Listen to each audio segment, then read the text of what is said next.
mengalir darah kaisar di nadinya, tapi hidupnya penuh caci maki. Alasannya, dia dianggap aib hidup, lahir tanpa setetes pun kekuatan sihir. Tahta yang dijanjikan dirampas, kasih sayang pun direbut oleh saudari tirinya. Saat dunianya hancur, dendam menelan kewarasannya, mengubah gadis polos itu menjadi monster berhati es. Di ambang kehancuran, saat kekuasaannya mulai runtuh, rasa putus asa mendorongnya melakukan hal gila demi bertahan. Ia menuangkan racun mematikan ke dalam piala ayahandanya, sang kaisar. Dosa besar itu menjadi tiket sekali jalannya menuju tiang eksekusi. Ketukan palu kematian berbunyi. Bilah gilotin yang dingin berkelebat jatuh. Dalam sekejap, darah segar membanjiri pelataran, mengakhiri kisah tragis sang putri. Beralih ke dimensi lain, hiduplah Xiao Yao. Ia adalah putri sah sekaligus pewaris tunggal keluarga Xiao, satu dari 4 pilar penguasa terkuat di dunia modern. Sayangnya, tubuhnya ringkih digerogoti penyakit sejak kecil. Bau obat dan dinginnya ranjang rumah sakit adalah teman sehari-harinya. Tepat saat operasi penentu nyawanya dimulai, matanya perlahan terpejam. Dan keajaiban gila pun terjadi. Saat tersadar, jiwanya terlempar ke dalam novel fantasi yang bahkan belum selesai ia baca. Parahnya lagi, ia merasuk ke tubuh Alvalo, sang putri antagonis utama. Dengan otak yang masih memproses keadaan, matanya menyapu ornamen mewah dan pilar emas di kamar itu. Ini jelas bukan rumah sakitnya. Jantungnya mencelos melihat sepasang tangan mungil sepucat salju miliknya. Sambil gemetar, ia merangkak turun dari ranjang, menyeret kakinya ke depan cermin.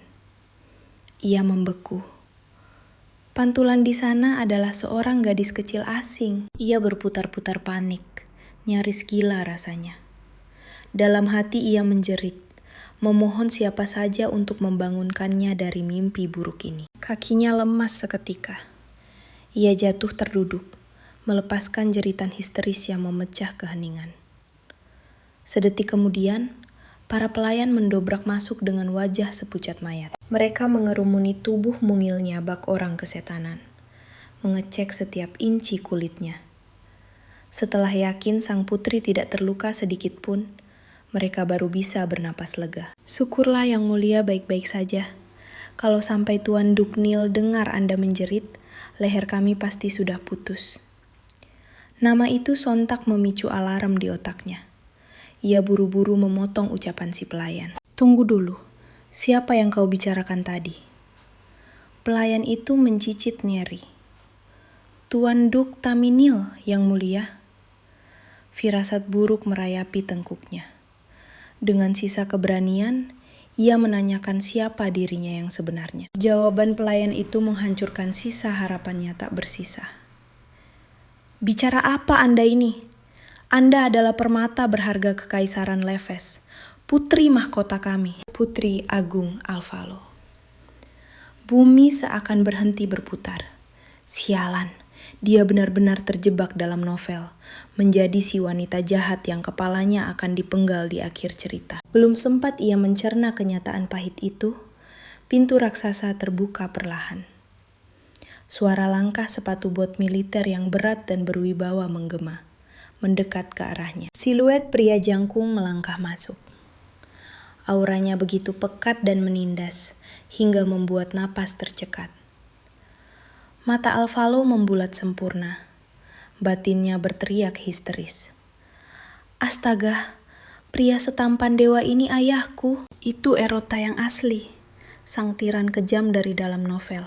Kaisar termuda yang pernah menduduki puncak kekuasaan sepanjang sejarah Leves. Pria yang naik tahta di usia 19 tahun itu mengubah pasukannya menjadi monster haus darah. Seperti badai, ia meratakan kerajaan tetangga dan memperluas wilayah kekaisaran berkali lipat hanya dalam 1 dekade. Di bawah kendalinya, kekaisaran mencapai era kejayaan absolut. Namun yang paling gila, monster penebar maut ini justru dianugerahi paras malaikat yang tampannya di luar nalar. Saat tatapan mereka bertubrukan, Hawa dingin seketika merayapi tulang punggungnya. Tekanan aura dari sang kaisar benar-benar memaku kakinya ke lantai. Sorot matanya tajam menguliti. Pantas saja ksatria paling garang pun bisa kencing di celana menatapnya. Pantas para pelayan tadi gemetaran hebat. Dengan suara berat yang mengancam, sang penguasa menuntut penjelasan atas keributan ini. Begitu pelayan gagap melapor bahwa ada sandera rendahan yang membuat putri kesayangannya menangis, pria itu langsung menoleh. Alvalo meremas roknya, memejamkan mata erat-erat, bersiap menerima amukan sang tiran. Di kepalanya sudah terbayang hukuman mati, gara-gara ia tantrum tanpa sebab. Tapi yang terjadi justru membuatnya melongo. Tangan besar yang biasa menebas leher orang itu, kini mengelus rambutnya dengan luar biasa lembut. Suara beratnya berubah semanis madu, berbanding terbalik dengan reputasi iblisnya. Gadis kecilku sayang, ada yang berani melukaimu? Menghadapi mode ayah bucin ini, ia buru-buru menggeleng ribut layaknya anak ayam. Mata pria itu memang memancarkan kasih sayang tak terbatas untuk putrinya. Namun anehnya, sedetik setelah ia berpaling, wajahnya kembali berubah bengis bak malaikat pencabut nyawa. Berani-beraninya sampah sandera itu membuat putriku meneteskan air mata. Suaranya menggelegar buas. Tanpa ampun, ia memerintahkan agar bocah malang itu diseret dan dipaksa bersujud di bawah kakinya. Hanya dengan satu isyarat jarinya, penyihir agung istana tergopoh-gopoh mendekat. Tongkatnya diayunkan, merapalkan mantra penyembuhan tingkat tinggi untuk sang putri. Tubuh mungilnya mengambang ringan di tengah pendaran cahaya hangat. Jantungnya berdebar kencang. Wah, jadi begini rasanya sihir di dunia fantasi. Keren banget, gumamnya takjub. Begitu cahaya sihir meredup, raut wajah Erota kembali rileks. Ia menatap putrinya dengan kelembutan yang memabukkan. Syukurlah, ayah baru bisa bernapas lega melihatmu baik-baik saja. Katanya di novel dia itu monster psikopat tanpa hati. Cuy, omong kosong. Pria ini jelas-jelas bucin akut pada anaknya. Di tengah pikiran itu, suara dentuman keras membuyarkan lamunannya. Si bocah Sandra dilempar masuk bak karung beras. Melihat para penjaga menendang anak itu hingga tersungkur, instingnya spontan ingin menolong. Namun ia buru-buru menarik tangannya, menyadarkan diri bahwa ia sedang memerankan sosok putri yang jahat. Oh, jadi anak gembel ini si tokoh tragis itu. Vidi, pangeran buangan dari kerajaan Serini. Pangeran malang dengan rambut sepekat malam dan mata merah darah. Gara-gara penampilannya, ia dicap sebagai pembawa sial, ditendang dari negaranya sendiri, dan dijadikan tumbal politik padahal usianya baru 10 tahun. Di istana ini, harga dirinya diinjak-injak. Dipaksa menjadi budak rendahan yang harus menelan ludah setiap hari. Sesuai plot aslinya, ini adalah adegan epik di mana ia membuat kesal putri berusia 12 tahun itu, lalu diusir kembali ke negaranya. Semua orang tahu, memulangkan Sandra sama saja dengan mengirimnya ke tiang gantungan. Tapi sial, melihat bocah kurus kering yang gemetaran di bawah tekanan kaisar itu, entah mengapa membuat hatinya menjelos. Perlahan, bocah dengan wajah penuh luka itu mendongak. Tatapannya lurus menembus kerumunan, menabrak manik mata Alvalo yang mematung di sudut ranjang. Sorot mata bocah itu penuh kebencian pekat yang mematikan, persis seperti deskripsi di novel. Alvalo mundur selangkah, bergidik ngeri. Belum sempat ia buka suara, sang kaisar lebih dulu menyadari tatapan tajam si Sandra dan langsung pasang badan menutupi putrinya. Berani sekali kau menatap putriku dengan mata kotor itu, dasar hama sampah. Tanpa babi bu, titah kematian dijatuhkan. Bagi sang tiran, menebas kepala bocah itu adalah satu-satunya bayaran yang pantas atas kelancangannya. Melihat sebersit kilat pembangkangan di mata si bocah, kemarahan kaisar memuncak. Dengan senyum psikopat, ia bersumpah akan meratakan kerajaan Serini dan membantai seluruh rakyatnya malam ini juga. Tawa gilanya menggema, membuat seisi ruangan merinding. Biar mereka sadar, itu harga yang harus dibayar karena telah membangunkan naga yang tertidur. Alvalo membeku. Gila, ayahku benar-benar gila. Cuma perkara dilirik sedikit, pria ini mau melakukan genosida massal. Hanya karena masalah sesepele itu, nyawa satu negara langsung divonis mati dan akan dihapus dari sejarah. Di novel brengsek ini, keadilan hanyalah omong kosong, dan nyawa manusia tak lebih berharga dari kotoran di sol sepatu. Di dunia ini, para bangsawan memang berkuasa, tapi titah sang kaisar adalah hukum mutlak yang haram dibantah. Ke dalam jurang kehancuran macam apa, aku baru saja menceburkan diriku ini. Kalau bocah ini sampai mati gara-gara aku, atau malah memicu perang besar. Jari jemari Alvalo yang bergetar hebat meremas gaun sutranya. Bukankah aku nantinya bakal sama saja dengan monster kejam tak punya hati? Enggak sudi, jerit batinnya. Dengan sisa-sisa nyali yang ada, dia nekat menerobos maju dan pasang badan di antara sang kaisar yang murka dan bocah itu. Ini semua salahku, ayahanda yang mulia. Aku yang ceroboh dan bodoh. Anak ini sama sekali tak berdosa. Tepat saat itu, si bocah menatapnya syok berat. Dia beneran belain aku. Batinnya tak percaya. Sudah 30 malam berlalu sejak kejadian horor tersebut. Dan pelan-pelan, Alvalo mulai bisa beradaptasi dengan kehidupan barunya yang serba dipaksakan ini. Biarpun begitu, tiap kali teringat raut wajah kaisar yang menyeramkan waktu itu, darahnya seakan beku saking ngerinya. Untungnya nasib baik masih memihaknya, insiden itu berlalu tanpa ada hukuman atau omelan panjang. Dia sendiri masih gagal paham sampai sekarang. Kesambet apa dia sampai nekat melawan monster buas di depan umum. Padahal dia sudah pasrah kalau tiket kehidupan keduanya ini bakal langsung hangus. Alvalo membuang napas lega sambil mengusap keringat dingin di dahinya. Tapi mendadak dia sadar ada sepasang mata yang diam-diam mengintipnya dari jarak dekat. Ia menoleh.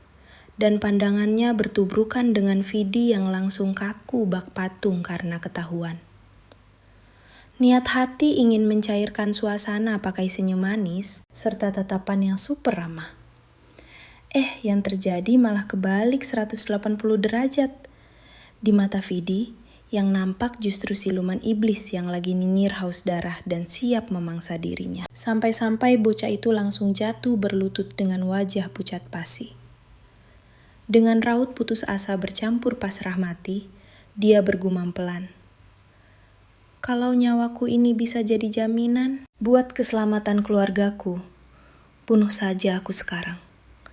Anggap saja ini bayaran terakhir dariku. Alvalo melongo parah. Otaknya sampai ngeblank sesaat. Sumpah ya, aku beneran gagal paham sama skenario sinetron tragis yang ada di otakmu itu. Padahal aku sama sekali gak niat jahatin kamu loh. Melihat gelagat aneh orang-orang di sekitarnya, Alvalo baru sadar telat kalau ternyata pemilik asli tubuh putri ini. Kelakuan iblisnya jauh lebih parah ketimbang yang tertulis di novel. Pantas saja seisi istana selalu ketar-ketir. Sampai-sampai gak ada satu orang pun yang berani adu mata dengannya. Para pelayan pribadinya saja bisa gemetaran hebat kalau dia lewat. Alvalo membuang napas meratapi nasib. Astaga naga, sekejam apa sih kamu dulu, Tuan Putri? Berhubung dia ogah mati konyol lehernya dipenggal, dia bertekad bulat buat memutarbalikkan alur cerita. Langkah pertamanya, memperbaiki citra dan hubungannya dengan orang-orang terdekat. Dengan langkah tenang, dia mendekati Vidi, lalu mengulurkan tangan. Si bocah malah merem pasrah nunggu dieksekusi sambil ngebatin. Tamatlah riwayatku hari ini. Ajaibnya, setelah beberapa detik yang mencekam itu berlalu, Badannya masih utuh-utuh saja. Dia mengintip pelan, lalu kaget melihat sebuah tangan mungil terulur manis, siap membantunya berdiri. "Ayo bangun," ucap Alvaro dengan nada yang super lembut. Selagi Vidi masih terbengong-bengong, Alvaro menyambungnya dengan mantap. "Masa-masa kelam penuh siksaan itu sudah tamat. Aku bersumpah demi kehormatanku dan posisiku sebagai satu-satunya pewaris sah tahta kekaisaran ini." Mendengar ketulusan yang terpancar dari suara dan tatapannya, bocah laki-laki itu mematung. Otaknya ngelek memproses perubahan drastis sang putri yang dulunya hobi nyiksa orang itu. Jangan-jangan ini cuma taktik licik barunya, curiganya dalam hati. Dengan gerakan super waspada bak siput, ia pelan-pelan bangkit berdiri dengan tenaganya sendiri, nyuekin tangan Alvaro yang masih mengambang di udara. Suasana seketika jadi krik-krik abis, alias canggung parah. Alvaro buru-buru menarik tangannya salah tingkah sambil bergumam. "Kayaknya kita anggap aja masa lalu udah kelar dan kita lagi genjatan senjata kan? Ya lumayan lah." Di tengah hawa yang bikin sumpek itu, pintu mendadak menjeblak. Masuklah sosok cowok tampan paripurna yang auranya langsung mendominasi ruangan. Mendengar pekikan genit dan kasak kusuk kekaguman para pelayan, Alvaro langsung ngeh siapa cowok itu. Yap, Teminio.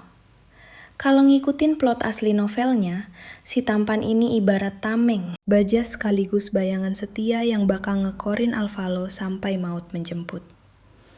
Dia itu ibarat pedang tajam yang siap babat habis siapapun atas perintah Alvaro tanpa babi bu.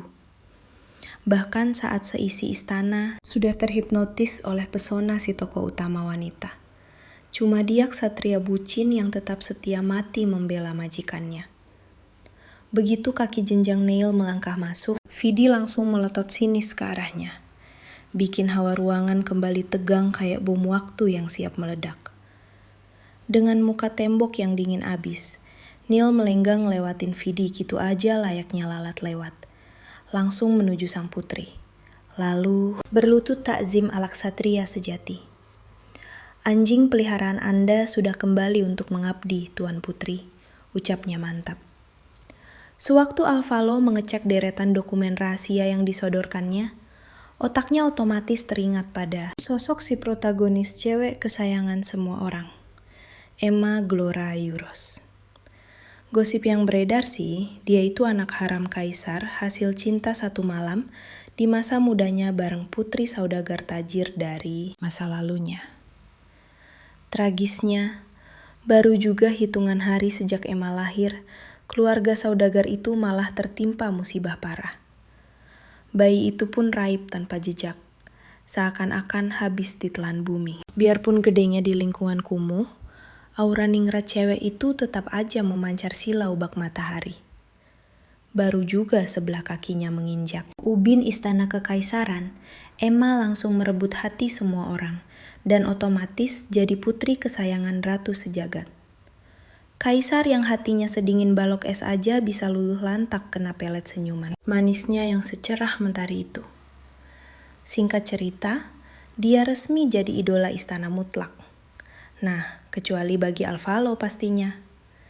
Gara-gara kedatangan si cewek ini, statusnya langsung anjlok dari tuan putri tunggal nan manja jadi ampas buangan yang gak ada harganya sejak kemunculan parasit ini. Saking cemburu butanya gegara kasih sayang ayahnya direbut, Alvaro sampai ngerahin seluruh jiwa raganya buat bikin skenario jahat nyelakain si Emma. Perbedaannya emang jompang parah. Yang satu bagai bidadari suci tanpa dosa, yang satunya lagi jelmaan ulat bulu sombong nan jahat. Ending kisah pasaran ini sih udah bisa ditebak dari awal. Pasti bakal ditutup pakai akhir yang bahagia plus nikahan mewah buat si protagonis. Sementara si villainess nasibnya tamat digantung, diiringi sorakan sumpah serapah dari warga sekampung. Begitu teringat betapa suram masa depannya nanti, badan Alvaro auto merinding disko. Gila, sadis benar endingnya. Intinya gampang aja sih, Pokoknya aku wajib ngejauh dari si tokoh utama, biar nyawaku aman sejahtera ya kan? Lucunya, isi kepala Neil malah nyambung ke frekuensi yang beda dimensi. Pas lihat Tuan Putrinya lagi ketar-ketir dan senewen, raut wajah kesatria itu langsung gelap gulita nahan emosi jiwanya. Tepat saat dia baru mau mangap-momong, Alvalo malah nyerobot dengan mata berbinar kegirangan. Kapan nih aku bisa ketemu adikku tersayang? Duar. Pertanyaan itu sukses bikin si kesatria kena mental dan ngelek seketika. Saking kagetnya dengar pertanyaan di luar Nurul itu. Dia sampai bergumam tak percaya. Nona, Anda nggak lagi terbakar api amarah kan? Dengan tampang lempeng tanpa niat ngelucu, Alvalo langsung mendeklarasikan niat sucinya buat PDKT dengan saudarinya yang baru aja comeback itu. Ya kali ada orang waras yang mau cari mati ngelawan anak emasnya dunia ini.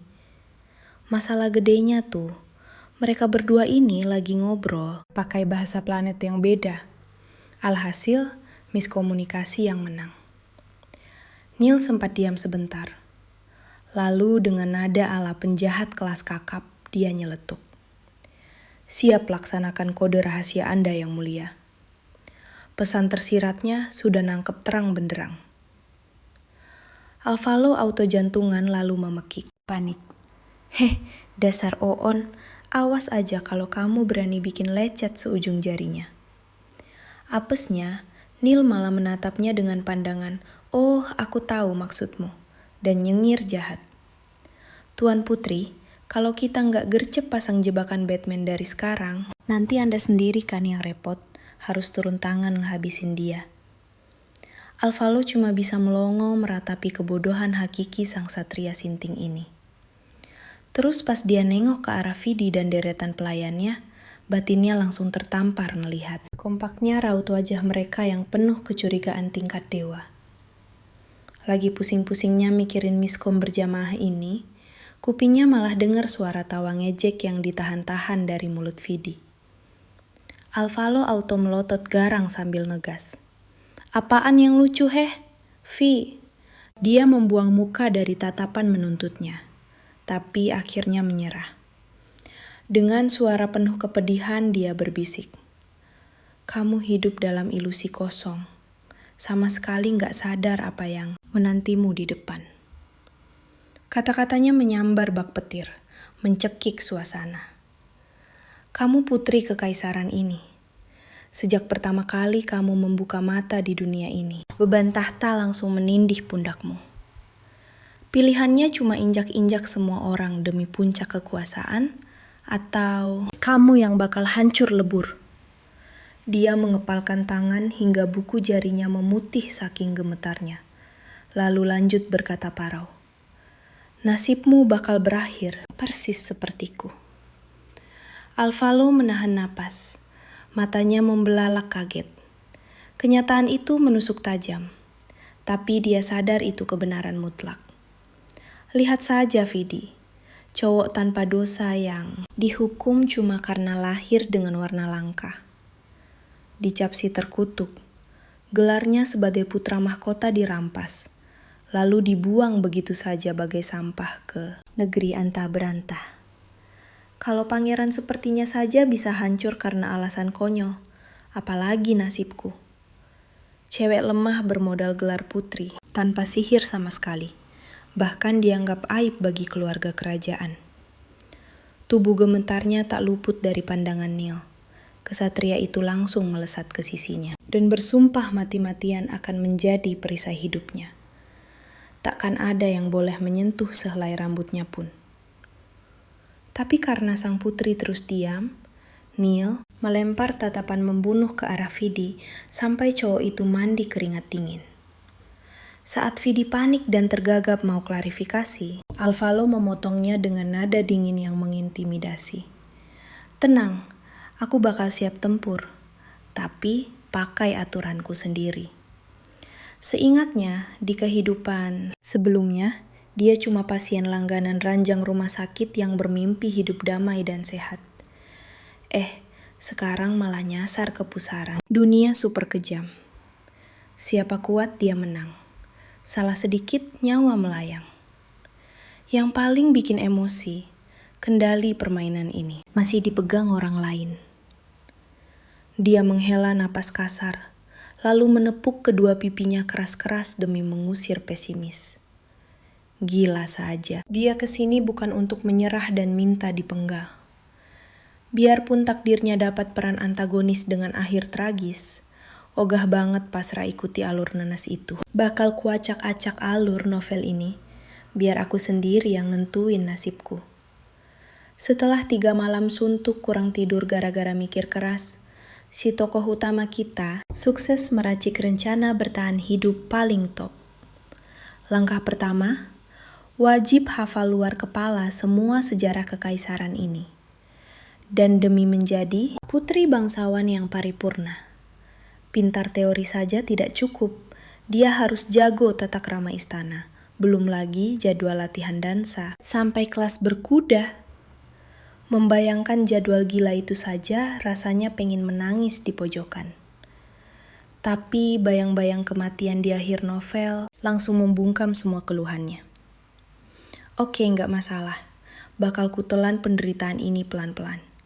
Mode belajar gila-gilaan, aktif. Padahal di cerita aslinya, Kaisar sudah menyewa guru-guru paling jenius.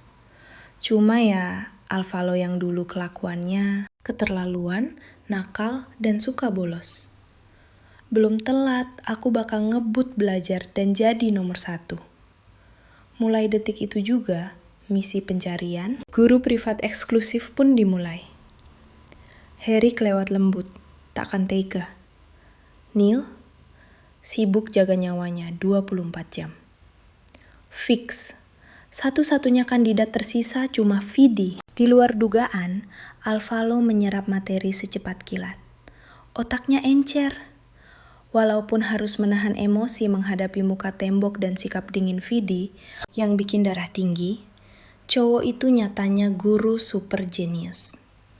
Nah, untuk urusan tata krama yang jadi musuh bebuyutannya, Neil sampai memohon-mohon ke Duchess Kun secara langsung. Wanita paling anggun seantero ibu kota itu turun tangan mengajarinya. Hasilnya, sekarang semua orang otomatis tunduk hormat tiap kali dia datang ke pesta atau kumpul sosialita bangsawan. Ya, biarpun proses jadi sempurna itu bikin encok. Seperti biasa, setelah seharian energi dan jiwanya disedot habis-habisan, tidak ada hal lain yang bisa menaikkan suasana hatinya selain melahap makanan enak. Dulu kan dia sakit-sakitan, jadi lidahnya tidak pernah merasakan nikmatnya kulineran. Tapi ya gitu, karma dari hobi makan brutalnya bikin jarum timbangan makin geser ke kanan. Alhasil, pelayan pribadinya, si Harry, mengeluarkan titah mutlak. Dilarang ada manisan di kamarnya. Tanpa asupan gula, rasanya roh sang putri ikut melayang. Karena sakau manis, dia langsung memakai jurus andalan paling licik sedunia. Tatapan anak anjing kelaparan. Kena serangan imut yang brutal begini, pertahanan siapa yang tidak jebol? Aturan diet Harry pun langsung rontok. Pelayan itu berakhir menyiapkan nampan raksasa isi aneka kue dan makaron untuk majikannya yang kini tersenyum penuh kemenangan. Gila, ini baru surga dunia.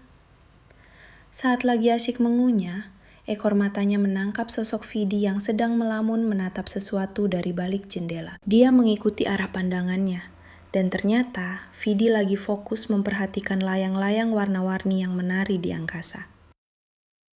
Astaga, dia pengen main toh. Ya ampun, dia kan cuma bocah yang butuh hiburan. Dia bertepuk tangan girang dan langsung membuat pengumuman dadakan. Ayo, kita semua main ke taman istana sekarang juga.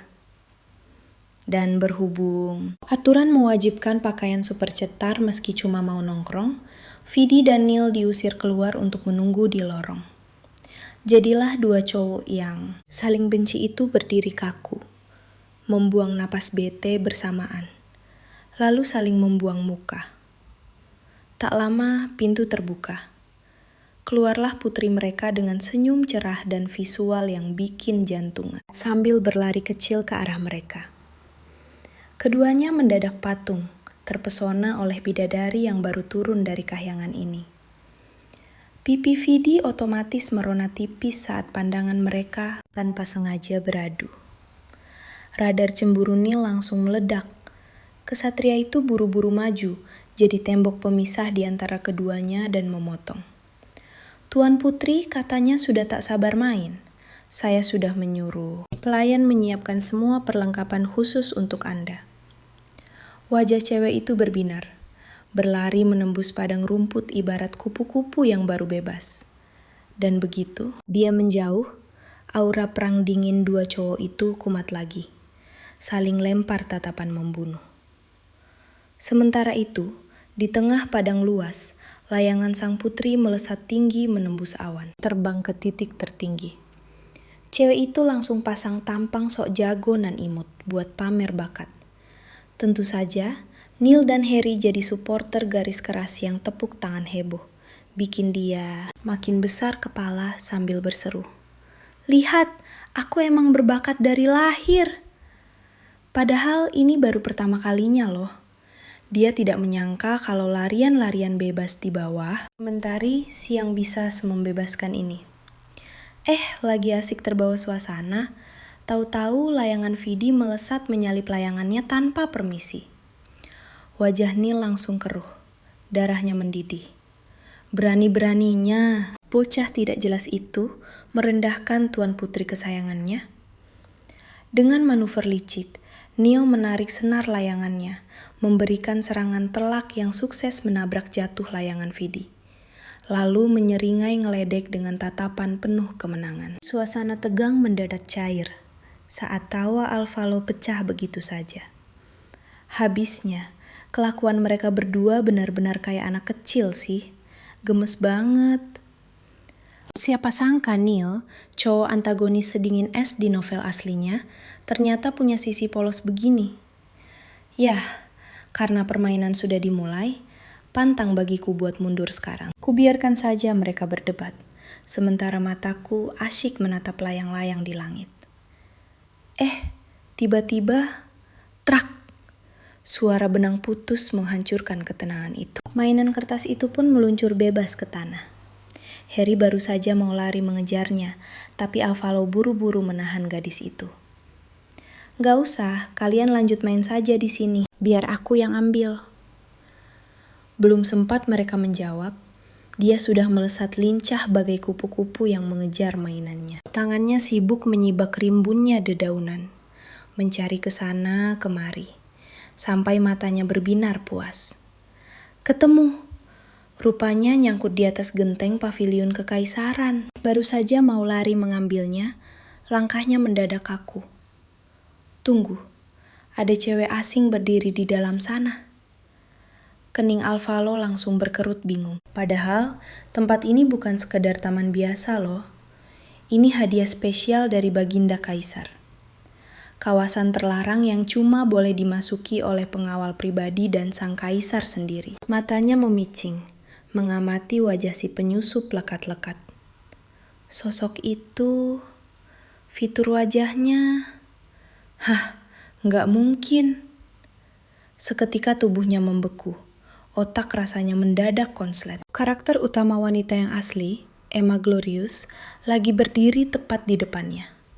Sebentar deh, bukannya kita baru bakal ketemu di pesta penyambutan 6 bulan lagi? Kok alur waktunya berantakan begini sih? Aku belum siap konfrontasi sekarang. Sambil menggelengkan kepala buat musir panik, dia akhirnya memilih jalan ninja teraman, kabur diam-diam. Pelan-pelan dia melangkah mundur. Sialnya, takdir malah ngajak bercanda. Krak! Sepatunya tak sengaja menginjak ranting kering, dan suaranya menggema kemana-mana. Dia langsung mati kutu. Wajahnya pucat pasi menyiratkan pesan, "Mampus aku." Benar saja, sedetik kemudian sapaan lembut terdengar dari belakang. Alvalo menoleh kaku bak robot kehabisan oli. Sosok di hadapannya benar-benar definisi cantik yang paripurna. Rambut blondonya berkilau bak benang emas diterpa mentari. Dan matanya mirip banget sama punya sang kaisar sampai bikin merinding. Ya ampun, inikah sang putri kandung kekaisaran yang selama ini cuma ku baca di novel itu? Terus ngapain dia nyasar ke pavilion pribadiku sekarang? Kok alurnya bisa melenceng jauh begini? Lamunannya seketika buyar saat gadis itu bertanya panik. Tuan Putri, Anda sakit? Tangannya yang gemetar meremas ujung gaun kuat-kuat. Dengan sisa tenaga, dia memaksakan sebuah senyuman kaku. Ah, nggak apa-apa kok. Aku sehat walafiat. Cuma agak kaget aja tiba-tiba ada tamu di sini. Wajah Emma langsung berbinar polos, lalu memekik kegirangan. Wah, apa Anda sudah tahu identitas asliku yang mulia? Alvalo menatap lekat-lekat sepasang netra yang dalam itu. Gradasi warna seunik itu adalah bukti mutlak garis keturunan darah biru keluarga kerajaan. Sadar kalau sang putri kelihatan canggung, Emma buru-buru menjelaskan niatnya. Dia tergila-gila melihat bunga mawar di situ, dan sengaja memetiknya sebagai hadiah perkenalan. Melihat senyum sepolos itu, Alvalo langsung paham. Pantesan saja semua cowok di novel pada bucin mampus sama dia. Lawong aku saja sekarang bawaannya pengen banget meluk dia dan ngajak temenan. Sayangnya, bayangan indah itu langsung hancur lebur saat suara dingin Neil menyela dari belakang. Maling mawar punya Tuan Putri buat dikasih balik ke orangnya. Luar biasa sekali kedermawanan Anda, Nona Emma. Belum juga ada yang sempat membalas, Vidi mendadak muncul entah dari mana. Aura permusuhan menguar kuat dari tatapan tajamnya. Cowok itu pasang badan melindungi Alvalo, lalu menembakkan kata-katanya setajam pisau ke arah si penyusup. Pavilion ini dibangun khusus atas titah Baginda sebagai area pribadi yang mulia putri. Orang luar dilarang keras menginjakan kaki di sini. Cepat katakan, apa motif terselubungmu menyusup masuk? Wajah Emma sontak memucat diintimidasi seperti itu. Namun dengan suara bergetar, dia berusaha membela diri. Tolong, maafkan kelancanganku. Sumpah, aku sama sekali nggak tahu kalau ini taman pribadi yang mulia. Wangi bunganya terlalu menggoda, makanya aku berniat merangkai buket yang secantik beliau. Mendadak, kalimatnya terputus oleh isakan tertahan yang menyayat hati. Lalu ia menyambung. Baginda Kaisar sudah mengizinkanku berkeliling ke seluruh area istana. Kukira tempat ini juga boleh dimasuki. Lantaran statusnya belum diresmikan, dia tak punya nyali untuk memanggil Kaisar dengan sebutan ayah. Tragis banget gak sih?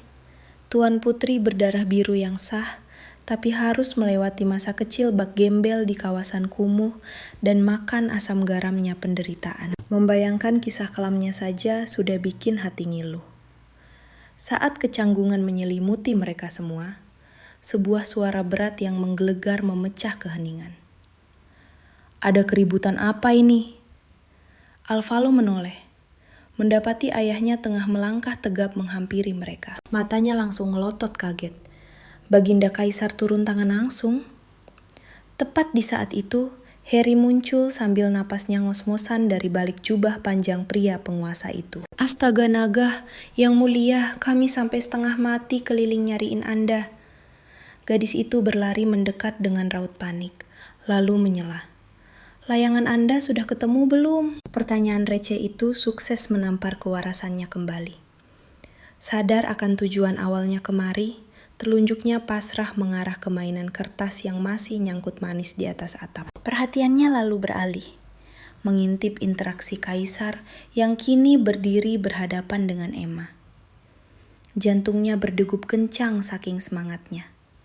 Ya ampun, ini dia adegan legendaris pertemuan perdana ayah dan anak kandung di novelnya. Rasanya pengen banget pesen berundung jagung buat nonton drakor gratisan ini. Tapi kedua orang itu cuma saling tatap dalam diam. Bikin atmosfer di sana makin mencekam. Loh, adegan mewek sama dialog harunya mana nih? Bibir Emma mulai bergetar, bersiap membisikkan kata ayah. Sementara Alvalo anteng mojok, bak penonton VIP yang nunggu puncak konflik. Plot twist macam apa ini? Rahang Alvalo sampai mau copot saking syoknya. Wajah Kaisar sedatar triplek, benar-benar dingin dan tak tersentuh bak balok es. Nyali Emma langsung ciut seketika. Boro-boro manggil ayah. Ujung-ujungnya cuma keluar sebutan yang mulia. Tatapan pria itu begitu menusuk saat ia berucap dingin. Bukankah titahku sudah jelas? Tetap di kamarmu dan fokus saja belajar. Gadis berambut pirang itu menunduk pasrah, bergumam lirih. Aku benar-benar minta maaf. Tanpa memedulikannya sedikit pun, Kaisar berjalan melewatinya begitu saja, lalu memerintahkan pengawal untuk segera menyeretnya balik ke kamar. Emma baru saja mau mencari alasan, namun lidahnya mendadak keluh. Di depan matanya, monster sedingin es itu malah membungkuk lembut ke arah Alvaro, menanyakan kabarnya dengan nada yang begitu hangat dan kebapakan. Tangan kekarnya kemudian menggenggam erat telapak tangan mungil putrinya itu, membimbing langkahnya untuk segera pergi dari sana. Namun sebelum benar-benar menjauh, sebuah peringatan mutlak dilontarkan tanpa menoleh pada gadis yang tengah menangis itu. Jangan pernah berani mendekati putriku lagi, kecuali atas izin langsung dariku. Emma hanya bisa mengangguk pasrah dalam keputusasaan. Diam-diam, Alvaro menoleh ke belakang, menatap sosok gadis yang kini tertinggal sendirian. Ada rasa iba yang aneh tiba-tiba menusuk relung hatinya. Ingatannya melayang pada buket mawar pemberian Emma beberapa hari yang lalu. Otaknya mulai dipenuhi spekulasi liar. Apa dia beneran cuma pengen cari muka supaya bisa dekat denganku? Ataukah ada motif gelap yang sengaja disembunyikan di balik kepolosannya itu? Karena malas memikirkan konflik yang bikin pusing ini, dia mendengus kesal dan menyingkirkan semua dokumen di mejanya dengan kasar. Tatapanku kosong menembus undangan emas di atas meja itu. Sial, hitung mundur sudah dimulai. Tinggal beberapa hari lagi sebelum pesta kutukan dari novel itu benar-benar terjadi. Malam itulah panggung utamanya. Momen di mana Emma, si tokoh utama kita yang rapuh, akan bersinar terang, memikat hati para bangsawan, dan tenggelam dalam lautan pujian. Dia bakal dipuja bak bunga kekaisaran yang paling berharga. Sementara aku cuma bakal dibuang ke sudut ruangan, melakoni peran antagonis menyebalkan yang mati perlahan karena cemburu buta. Kutepuk kedua pipiku keras-keras untuk mengusir pikiran suram itu, lalu bangkit berdiri. Oke, alur ceritanya memang sudah melenceng karena aku bertemu Emma lebih awal. Tapi itu takkan menghancurkan rencanaku. Rencana kabur dari takdir kematianku sudah hampir sempurna. Tinggal satu rintangan terakhir yang harus kutaklukkan. Menguasai tarian dansa. Demi sialnya, pria itu seolah ditelan bumi. Harry bilang dia sedang ada urusan di luar istana dan baru akan menampakkan batang hidungnya saat malam tiba. Aku menghela napas panjang, meratapi sesi latihan hari ini yang gagal total. Tapi tiba-tiba mata Harry berbinar licik saat melihat Vidi kebetulan lewat. Dia langsung berbisik padaku, "Nona, kalau Anda buru-buru, kebetulan ada solusi yang sangat pas di sini," ucapnya sambil melambaikan tangan ke arah pria itu dengan senyum serinai. Vidi yang menyadari senyum mencurigakan itu langsung mengerutkan kening. Aku sendiri rasanya ingin pingsan mendengar ide gila Harry. Tapi jauh di lubuk hati, aku tak bisa menyangkal kalau status mantan pangerannya pasti membuatnya jago berdansa wals. Yah, terlepas dari fakta bahwa sekarang dia cuma kesatria penjaga pintu kediamanku. Vidi tampak mengepalkan tangannya sejenak, lalu menghela napas pasrah. Dia melangkah mendekat, membungkuk dengan keanggunan khas bangsawan, dan berkata, "Mau mulai latihannya sekarang, Tuan Putri?" Aku tersentak kaget karena dia langsung setuju. Jantungku mendadak berdebar tak karuan, tapi tetap saja kuulurkan tanganku padanya untuk memulai langkah pertama kami. Gerakan kami mengalir begitu serasi, berkat memori otot dari kehidupanku yang dulu. Astaga, ini sih jauh lebih gampang daripada membalikkan telapak tangan. Saat aku sedang sibuk merayakan kemenangan di dalam hati, tatapanku tanpa sadar terpaku pada helaian rambut hitam pekatnya. serta sepasang mata merah delima yang begitu memabukkan itu. Ya ampun, wajah setampan ini sudah pasti jatahnya bos antagonis atau tokoh utama pria rahasia. Berani-beraninya si penulis membuang karakter emas ini hanya dalam satu bab. Mendadak aku teringat gosip dari Harry tentang kampung halamannya. Di sana, pesona gelap dan mata merahnya itu justru dianggap sebagai kutukan dan pembawa malapetaka. Aura misteriusnya yang mirip vampir di novel-novel kesukaanku dulu sukses membuatku bengong. Dan akibatnya, kakiku terkilir. Keseimbanganku hilang total. Secepat kilat, lengan kokohnya melingkar di pinggangku menahan tubuhku agar tidak jatuh. Tapi sialnya, hak sepatuku malah menancap tanpa ampun di kakinya. Wajahku memerah padam menahan malu sambil merapal permintaan maaf yang tak jelas. Tepat ketika pintu kayu di dekat kami dibanting terbuka. Neil menerobos masuk, menatap tajam ke arah kami seolah ingin membunuh. Lalu membentak. Bukannya kita sudah sepakat kalau saya yang akan mengajari Anda? Kenapa Anda tidak sabaran sekali menunggu saya? Aku buru-buru mencoba meredakan amarahnya dengan memuji kehebatan dansa Vidi. Tapi pria itu malah melepaskan tanganku dengan kaku dan membalas dengan nada datar. Berhubung Tuan Neil sudah datang, tugas saya cukup sampai di sini. Keduanya saling bertatapan dalam diam yang mencekam. Ya ampun, aku bisa merasakan ada kilatan listrik yang saling menyambar di antara mereka. Dan aku cuma bisa berdiri di tengah-tengah seperti patung bodoh yang tak paham situasi. Keesokan paginya, halaman istana sudah riuh oleh barisan kereta kuda mewah yang datang silih berganti. Para tamu mulai berdatangan untuk menghadiri perjamuan agung tersebut. Sementara Vidi sudah bersiaga di pos jaga rutinnya tepat di depan pintu kamarku. Dia tampak berusaha keras menepis bayangan tentangku demi menyembunyikan rona merah di wajahnya. Sementara aku masih terlelap dalam mimpi indah. Meringkuk nyaman di balik selimut sutraku yang tebal. Rasanya berat sekali harus berpisah dengan kasur empuk ini. Sinar mentari pagi malah membuatku makin malas. Jadi aku berbalik badan, siap melanjutkan kembali petualanganku di alam mimpi. Brak! Pintu kamarku nyaris hancur berkeping-keping ditendang oleh Neil. Aku langsung terloncat dari kasur dengan jantung yang rasanya mau copot. Neil melirik jam tangannya dengan wajah bengis. Hanya dengan satu isyarat jari, layaknya jenderal di medan perang, pasukan pelayan langsung menyerbu masuk dan mengepungku. Aku mundur merapat ke dinding dengan panik. Hei, kalian mau ngapain? Mundur! Seruanku tak digubris. Mereka terus merangsek maju layaknya sekawanan zombie kelaparan yang siap mengulitiku hidup-hidup. Kamarku mendadak berubah jadi zona perang gara-gara ritual dandan paksa ini. Vidi nyaris mendobrak masuk untuk menyelamatkanku. Tapi Harry langsung menghadangnya dengan seringai khasnya. Tahan dulu, Tuan Kesatria. Pria dilarang keras masuk ke area ini. Cegahnya cepat.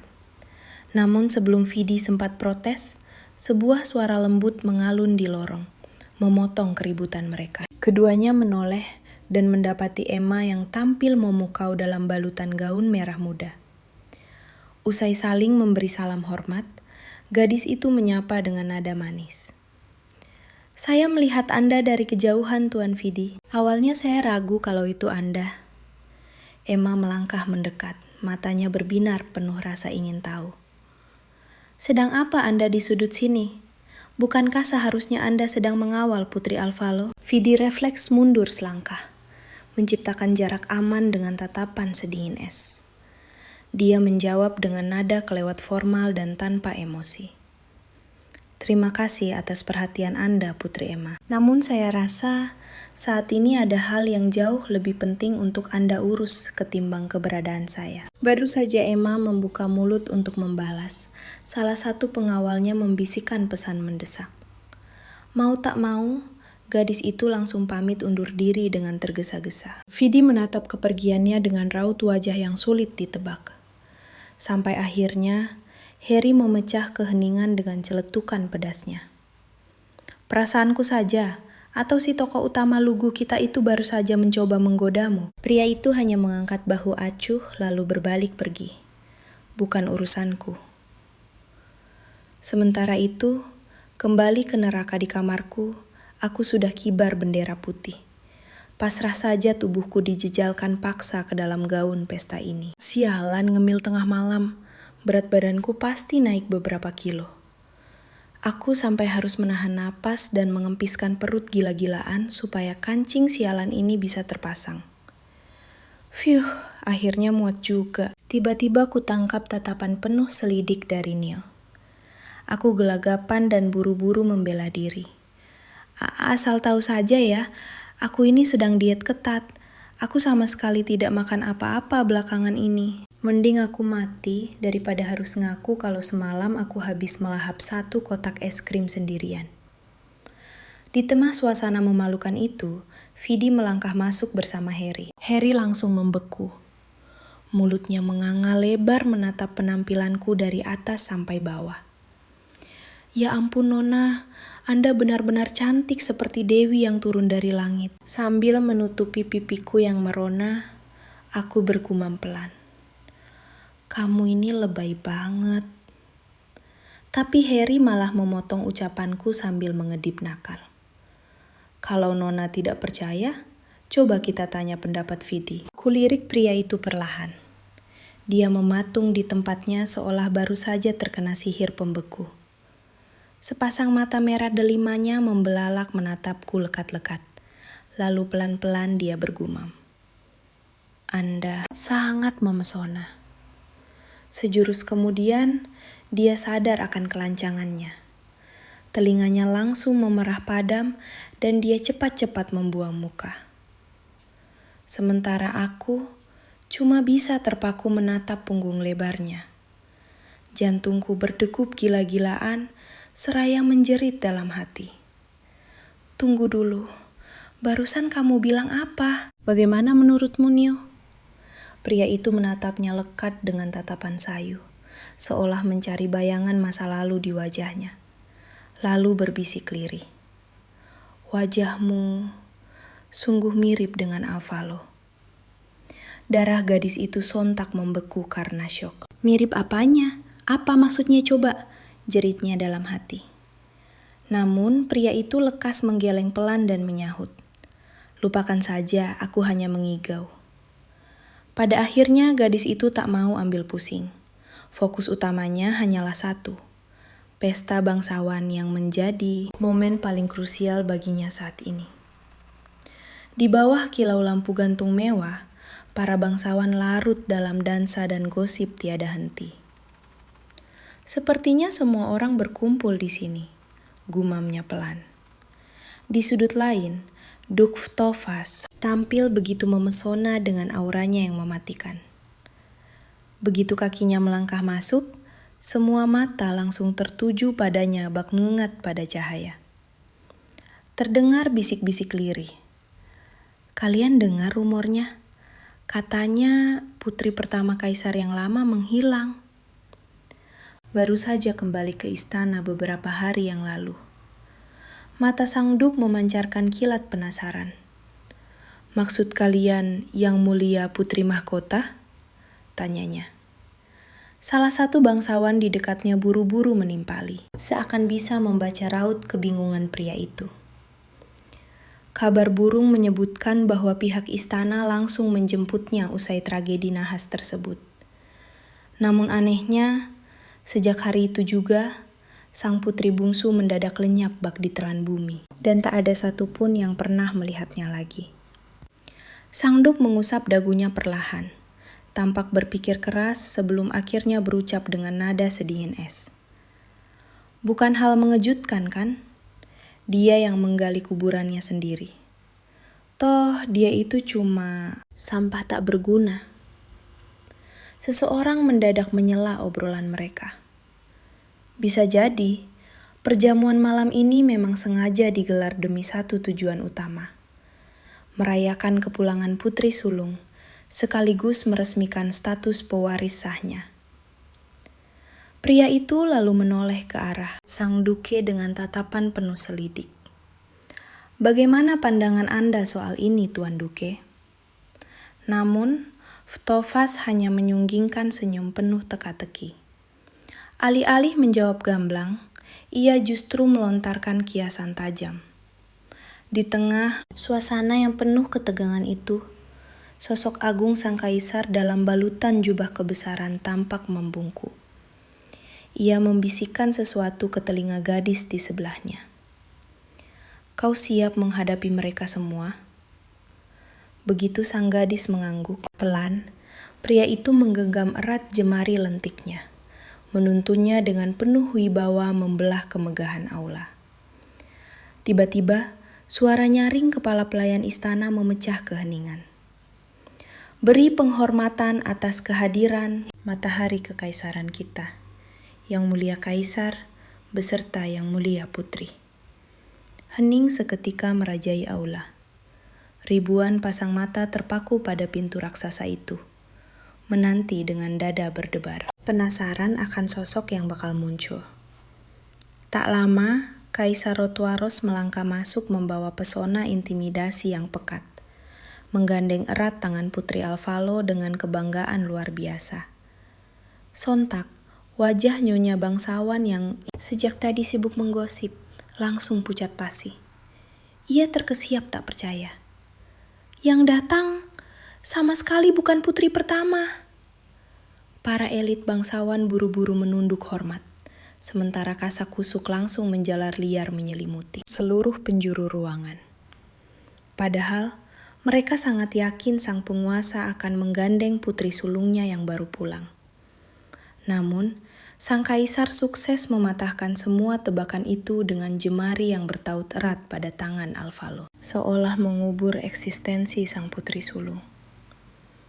Meski kasak-kusuk terus berdesir, sepercik tatapan mematikan dari sang tiran sukses membungkam seluruh mulut di sana.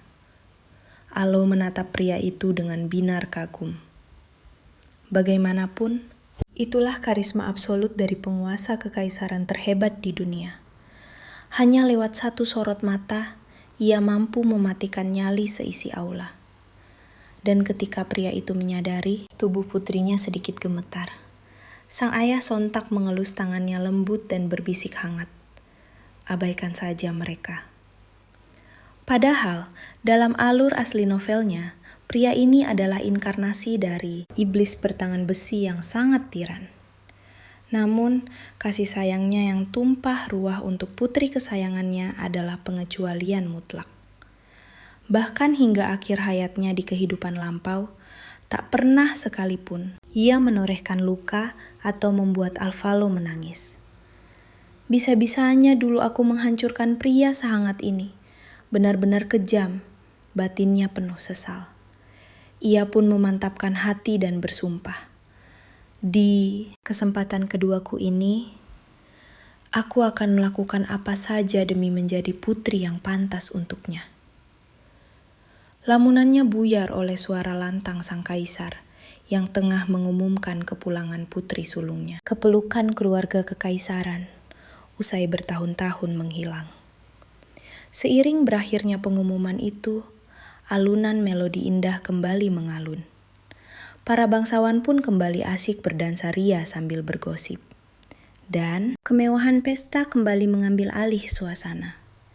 Di sisi lain, Alvalo menyingkir dan menjatuhkan diri ke sofa beludru karena bosan setengah mati, lalu asik mencomot camilan manis. Meski menyandang gelar putri, nyatanya sang kaisar membebaskannya dari kewajiban berbasa-basi busuk dengan para lintah darat berkedok bangsawan itu. Tak jauh dari sana, Emma tampak bersinar dengan senyum manisnya, asik bercengkerama akrab dengan siapa saja yang menyapanya. Ia benar-benar menjadi pusat perhatian, dikelilingi lautan Tomuja bak dewi turun dari langit.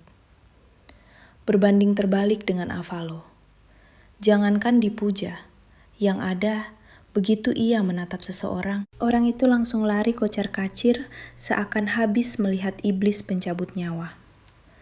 Reputasinya sebagai putri sombong dan jahat memang sudah mendarah daging. Astaga naga, Harus mulai dari mana? Rencana perbaikan imageku ini kalau orang-orang malah kabur, seolah aku ini wabah mematikan. Ia mengunyah kue lagi dengan pasrah. Tepat saat itu, seorang satria istana bergegas mendekat dan membisikkan sebuah laporan singkat ke telinga sang kaisar. Raut wajah pria itu seketika menegang. Ia lantas menoleh pada putrinya, mengusap puncak kepalanya dengan penuh kasih sayang seraya berucap pelan. "Jangan kemana-mana ya sayang, ayah akan segera kembali." Sepeninggal ayahnya dari aula, Alo langsung melahap habis sisa kue di piringnya dalam sekali suap. Waktu santainya habis. Saatnya mengacak-acak alur cerita klise ini. Matanya memindai seluruh ruangan bak elang mengintai mangsa, hingga pandangannya terpaku pada sosok Emma yang tengah dikerubungi lautan bangsawan penjilat. Ya iyalah, namanya juga tokoh utama pujaan semua orang. Bisa mati konyol kalau aku nekat menerobos kubu mereka sekarang. Gadis itu pun berbalik arah, memilih rute yang jauh lebih aman.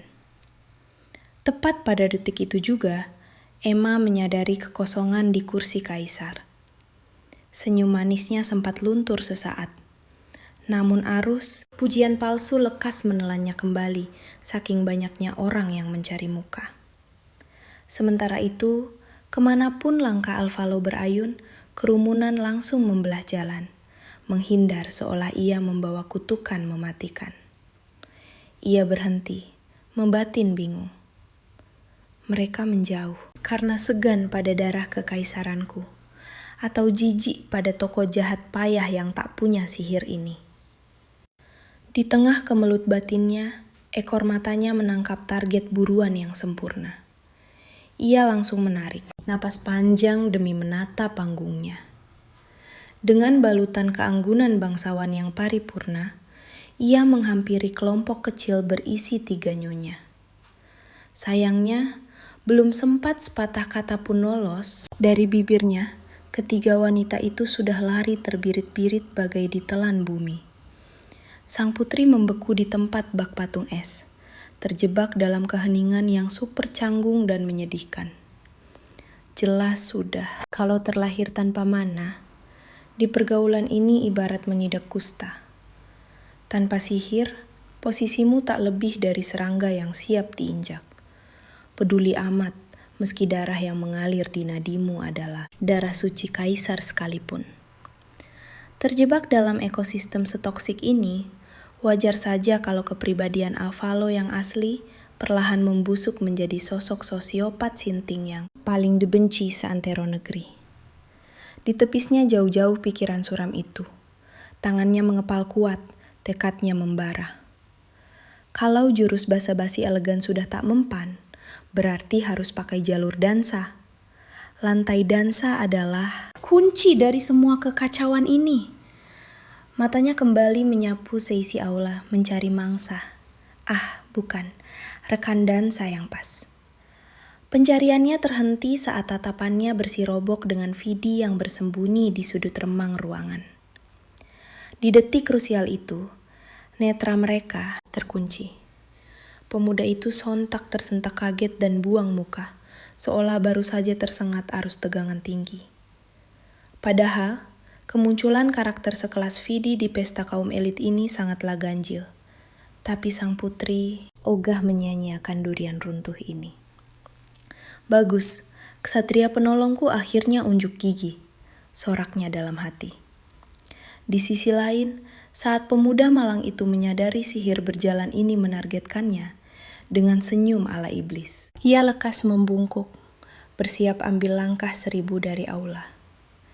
Sayangnya, aura mematikan gadis itu sukses mengunci pergerakannya.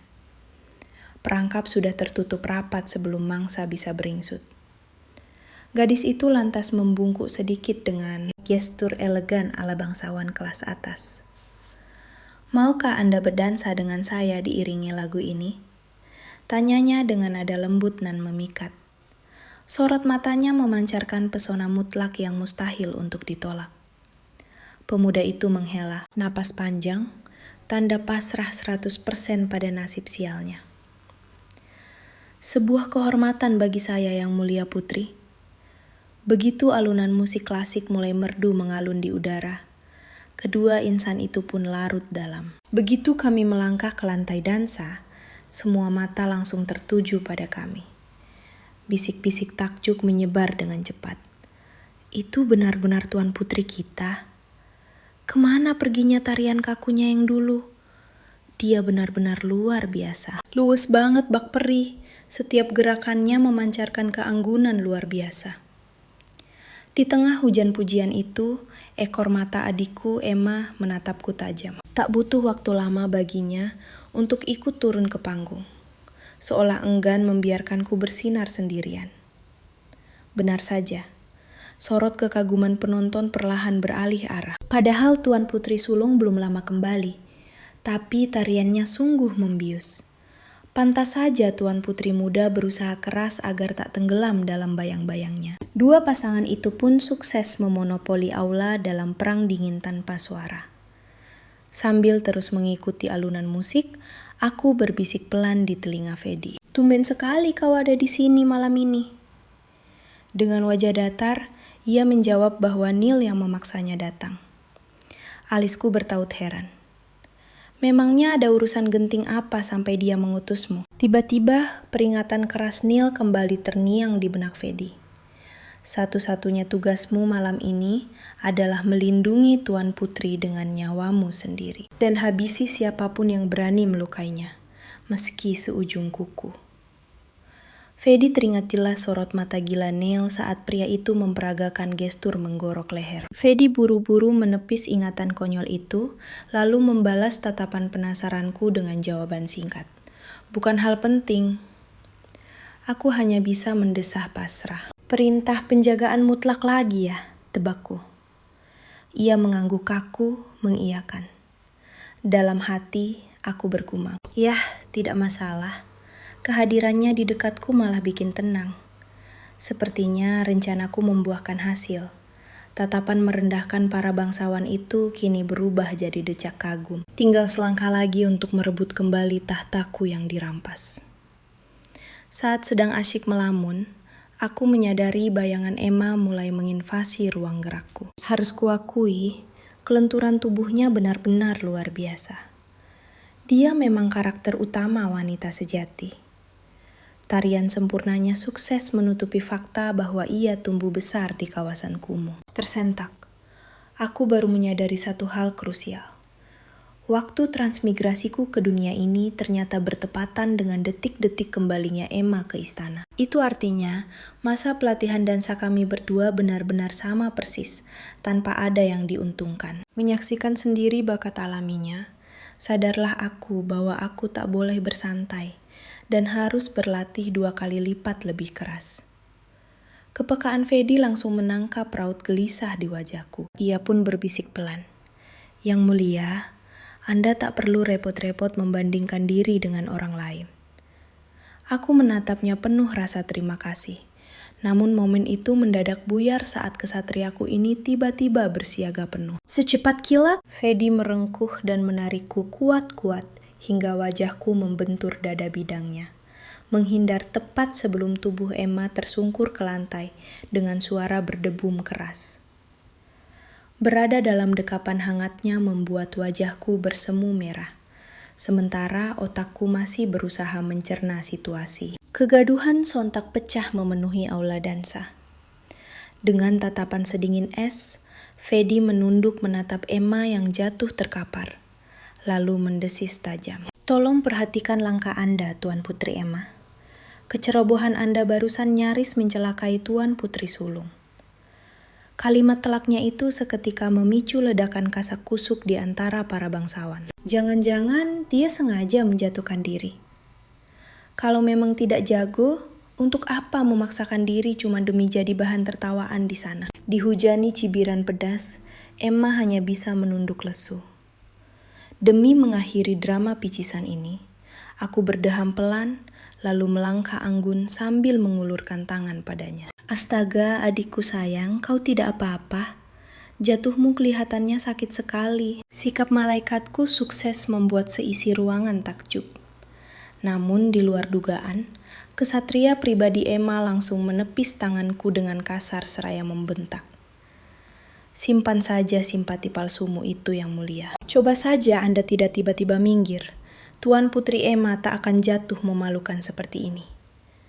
Aku sampai melongo mendengar omong kosong itu. Sinting, logika bodoh macam apa yang dipakai pria dungu ini? Memangnya aku harus diam saja jadi bantalan penahan jatuhnya? Detik berikutnya, Fedi pasang badan melindungiku, membuat kedua kesatria itu saling melempar tatapan membunuh yang memancarkan kilat permusuhan. Hawa mencekam itu mendadak pudar oleh gema langkah kaki syarat wibawa dari arah belakang. Yang Mulia Kaisar turun tangan secara langsung. Dalam sekejap, semua hadirin menunduk hormat. Dengan langkah tegap, sang penguasa menghampiriku dan menggelegar. Ada keributan apa ini? Aku buru-buru menggeleng polos, berpura-pura semua baik-baik saja. Tapi aura membunuh ayahanda yang sepekat awan badai sudah lebih dulu menusuk tajam ke arah Fedi. Tanpa ragu, kesatriaku itu langsung bersimpuh dan melaporkan kejadian sebenarnya secara lugas. Sayangnya, anjing penjaga Emma itu malah memutarbalikkan fakta. Dengan kelancangan tingkat dewa, ia menunjukku. Bohong! Tuan Putri Sulungwah yang sengaja ingin mencelakai Tuan Putri Emma. Aku nyaris syok berat. Wah, kurang ajar beneran. Bisa-bisanya dia bohong tanpa berkedip. Sumpah, kalau aku bukan korbannya, aku pasti sudah percaya bualannya. Tatapan Kaisar beralih menuntut penjelasan dari Emma. Benarkah yang dikatakan kesatriamu itu? Dengan sigap, ia memasang wajah melas dan berbisik. Saya hanya tersandung. Kakak tidak melakukan apa-apa. Mendengar pembelaan sok suci yang justru memojokkanku itu, darahku langsung berdesir dingin. Dengan sorot ketakutan, aku mendongak menatap ayahanda. Tolong katakan dia tidak termakan air mata buaya itu, harapku cemas. Namun di luar dugaan, suara bariton nan beku ayahanda memecah keheningan. Siapapun yang tidak becus berdansa, dilarang keras menginjakkan kaki di lantai ini. Murkanya seakan siap membubarkan pesta saat itu juga. Kaisar lalu menoleh, membidik Fedi dengan amarahnya. Kegagalanmu melindungi Tuan Putri sudah terpampang nyata. Ini sudah kesalahan keduamu. Fedi hanya bisa pasrah menundukkan kepala. Tepat sebelum ayahanda menjatuhkan titah hukuman, aku nekat mencengkeram ujung jubah kebesarannya untuk membela kesatriaku. Ayahanda, kalau bukan karena gerak cepatnya menarikku dari bahaya, pastilah putri kesayanganmu ini yang terkapar kesakitan di lantai sekarang. Kuaktifkan senjata pamungkasku. Tatapan mata anak anjing yang berkaca-kaca memelas. Pandangan kami terkunci selama beberapa detik yang terasa abadi, sementara jantungku sudah berdebar gila-gilaan. Gagal ya? Batinku pasrah. Namun embusan napas panjang Kaisar memecah ketegangan, menandakan ia takluk pada serangan manisku. Setelah berdeham pelan, ia menitahkan agar pesta tetap dilanjutkan. Tiba-tiba, ia mengangkat dan menggendongku dengan lengan kekarnya, lalu berjalan keluar aula. Mumpung perhatian semua orang sedang teralihkan, aku buru-buru memberi isyarat rahasia pada Fedi, memerintahkannya untuk segera kabur dari sana. Setibanya di sebuah ruangan yang tenang, Kaisar berlutut menyamakan tinggi kami, lalu mengusap pipiku dengan kelembutan yang membuat hatiku meleleh. Kau sungguh tidak apa-apa dengan kekacauan di luar tadi. Aku langsung tersenyum lebar untuk mengusir kecemasannya. Aku sungguh tidak apa-apa. Ayah tidak perlu cemas begitu. Tangan besarnya membelai lembut rambutku seraya berbisik. Ingat ini baik-baik. Kalau pesta konyol semacam itu hanya mengganggumu, tidak akan ada satupun yang berani memaksamu hadir lagi. Mataku membulat sempurna karena syok berat. Di semua kehidupanku sebelumnya, tak ada satupun yang pernah memberiku hak untuk menolak. Apalagi membiarkanku menghindari hal yang kubenci demi menyenangkan orang lain. Di bawah pelukan hangat ini, ada sosok yang selalu melindunginya dari kejamnya dunia luar. Dengan lembut, Pria itu meyakinkannya bahwa ia tak perlu lagi repot-repot menghadiri pesta pergaulan yang membosankan itu. Senyum cerah merekah di wajah Alfa. "Tentu saja, ayahanda tersayang," bisiknya manja. Keduanya pun larut dalam dunia mereka sendiri, asik menyantap aneka kue manis nan mewah di ruang pribadi sang kaisar. Sayangnya, momen ayah dan anak yang manis itu tak bertahan lama. Terdengar ketukan pelan di pintu. Disusul suara sopan kepala pelayan dari luar ruangan. "Mohon ampun yang mulia. Duke Fotovas memohon waktu Anda sebentar." Sang kaisar langsung mendecak sebal karena waktu berharganya bersama sang putri tercinta diganggu. Ia menoleh pada putrinya seolah bertanya, "Kau ingin menemuinya?" Alfa bagai tersambar petir. Alur novel aslinya mendadak berputar di kepalanya. Duk licik itu kan penyokong dana rahasia, sekaligus dalang yang menaikkan para tokoh utama ke singgasana. Berurusan dengan ular berbisa sepertinya adalah mimpi buruk. Ia sama sekali tidak mau cari mati. Alfa menatap ayahnya dengan mata bulat yang memelas. Melihat kelakuan putrinya, sang kaisar tertawa pelan dan mengelus puncak kepala Alfa dengan penuh kasih sayang. "Putriku sedang lelah dan butuh istirahat. Kosongkan jadwalku hari ini." Penolakan telak dari balik pintu itu terdengar sangat jelas oleh sang Duk dan Emma yang sedari tadi menunggu di lorong. Dengan ekspresi datar, sang Duke merangkul pundak Emma. "Sepertinya Tuan Putri sedang tidak sehat. Kita atur ulang pertemuannya. Ayo pergi." Emma mengepalkan tangan kuat-kuat hingga kukunya menancap di telapak. Ia mengekor dalam diam dengan hati mendidih. Sementara senyum culas tersungging di bibir sang Duk yang puas melihat Emma terhina. Beberapa hari kemudian, Alfa hanya bisa melongo. Matanya melotot tak percaya menatap sebuah undangan berdesain mewah yang tergeletak di atas mejanya. Konyol sekali. Ayahnya salah paham dan mengira putrinya kesepian butuh teman. Sampai-sampai repot menyiapkan pesta teh termegah. Begitu Neil membenarkan kenyataan pahit ini, Alfa rasanya ingin menjerit frustrasi. Gadis itu menepuk jidatnya dengan pasrah. Ia baru ingat kesalahan fatal yang pernah ia ucapkan. Waktu itu ia asal ceplos, bilang ingin mulai bersosialisasi. Sambil membanting tubuhnya keranjang dengan penuh sesal, tiba-tiba sebuah ide cemerlang melintas di otaknya. "Tunggu dulu. Pesta ini bisa jadi batu loncatan emas untuk memperbaiki citranya di mata para bangsawan kelas atas kan? Apalagi debut sebelumnya hancur lebur gara-gara ayahnya menyeretnya pulang terlalu cepat." Alfa mengepalkan tangan, tekadnya bulat. Ia harus membuktikan kemampuannya kali ini. Peluang sebagus ini tidak boleh melayang.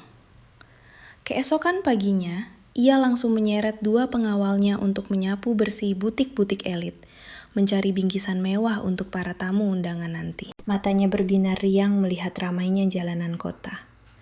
Akhirnya aku bisa menghirup udara bebas. Alfa bersyukur tiada henti karena alasan beli kado sukses membebaskannya dari sangkar emas. Kalau bukan berkat taktik jitu ini, sampai kiamat pun ayahnya yang super protektif itu tak akan mengizinkannya keluar istana. Di tengah euforia jalan-jalannya, ia teringat kejadian tadi pagi.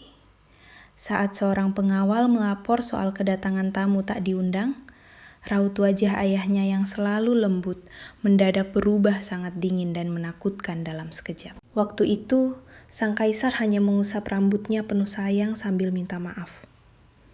"Maafkan ayah sayang. Sepertinya ayah tidak bisa menemanimu berbelanja hari ini." Kira-kira siapa tamu super penting yang sampai membuat penguasa tertinggi menunda jadwalnya? Sudahlah. Alfa buru-buru menepis rasa penasarannya. Urusan politik sekompleks itu sama sekali bukan urusannya. Yang terpenting sekarang adalah belanja sampai puas. Lamunannya buyar saat Neil menunjuk sebuah etalase kaca, mengajaknya untuk melihat-lihat ke dalam sana. Ia melangkah penasaran. Perhatiannya langsung tersita oleh pantulan cahaya dari permata merah darah yang disodorkan Neil. Sempurna. Perhiasan seindah ini pasti akan membuat semua nyonya bangsawan iri. Tiba-tiba, dengan gaya sombong yang tak bisa dibantah, Neil berseru, bungkus semua barang di toko ini. Belum sempat Alfal membuka mulut, si penjaga toko sudah mengemasi seluruh pajangannya secepat kilat. Tak mau kalah saing, suara lantang Fit menyela dari arah belakang. Aku juga akan memborong semuanya untuk Tuan Putri. Leher Alfal berputar kaku layaknya robot rusak. Matanya terbelalak melihat gunungan barang mewah yang sudah menumpuk di belakang Fit. Para pedagang yang sadar ada tambang emas berjalan di depan mata langsung beraksi. Mereka mengerubungi layaknya semut yang melihat gula, berebut menawarkan dagangan. Di saat yang sama, dua kesatria konyol itu malah asyik lempar tatapan tajam, saling adu kekayaan demi membuktikan siapa yang lebih royal pada majikannya. Kesabaran Alfal resmi habis. Dasar orang-orang gila, bukan begini konsep belanja yang kumaksud tahu? Jeritnya murka. Sambil menghentakkan kaki kesal, gadis itu menerobos kerumunan massa sampai lolos dari pandangan mereka. Ia bersembunyi di sudut sepi, mengembuskan napas lega karena akhirnya bebas dari pengawalan yang mencekik itu. Di tengah usahanya mengatur napas, tiba-tiba sepucuk sapu tangan disodorkan di depan wajahnya.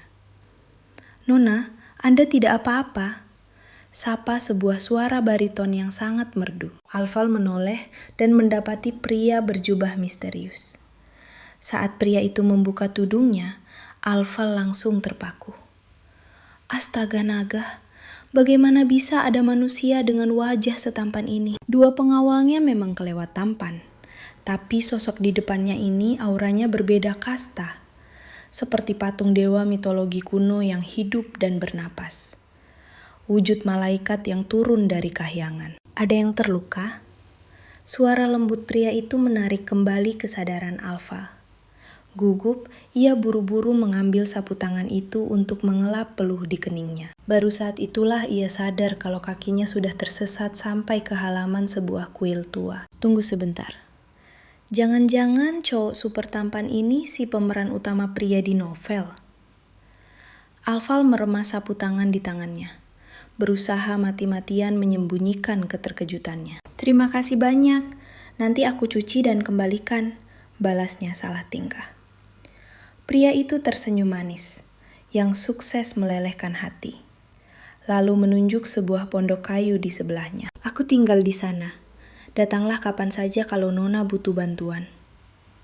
Mengikuti arah tangannya, mata Alfal tertuju pada papan kayu lapuk bertuliskan, "Jasa ramal nasib dan masa depan." Gadis itu berkedip tak percaya. "Tunggu, kau ini peramal?"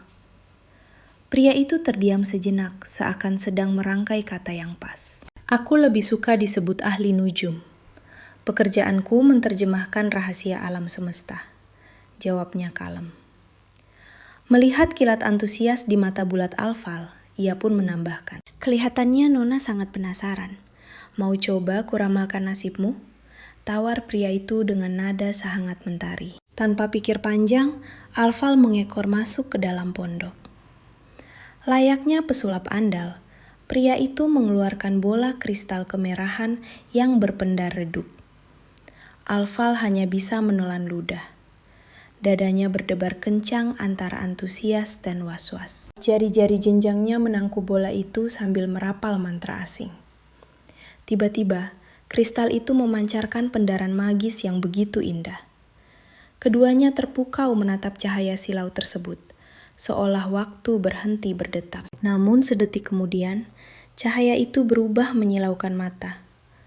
Bersamaan dengan itu, terdengar suara retakan keras yang menjalar bak jaring laba-laba di seluruh permukaan kristal dengan sangat cepat. Alfal teronjak mundur saking paniknya, dan refleks menutupi wajah. Duar!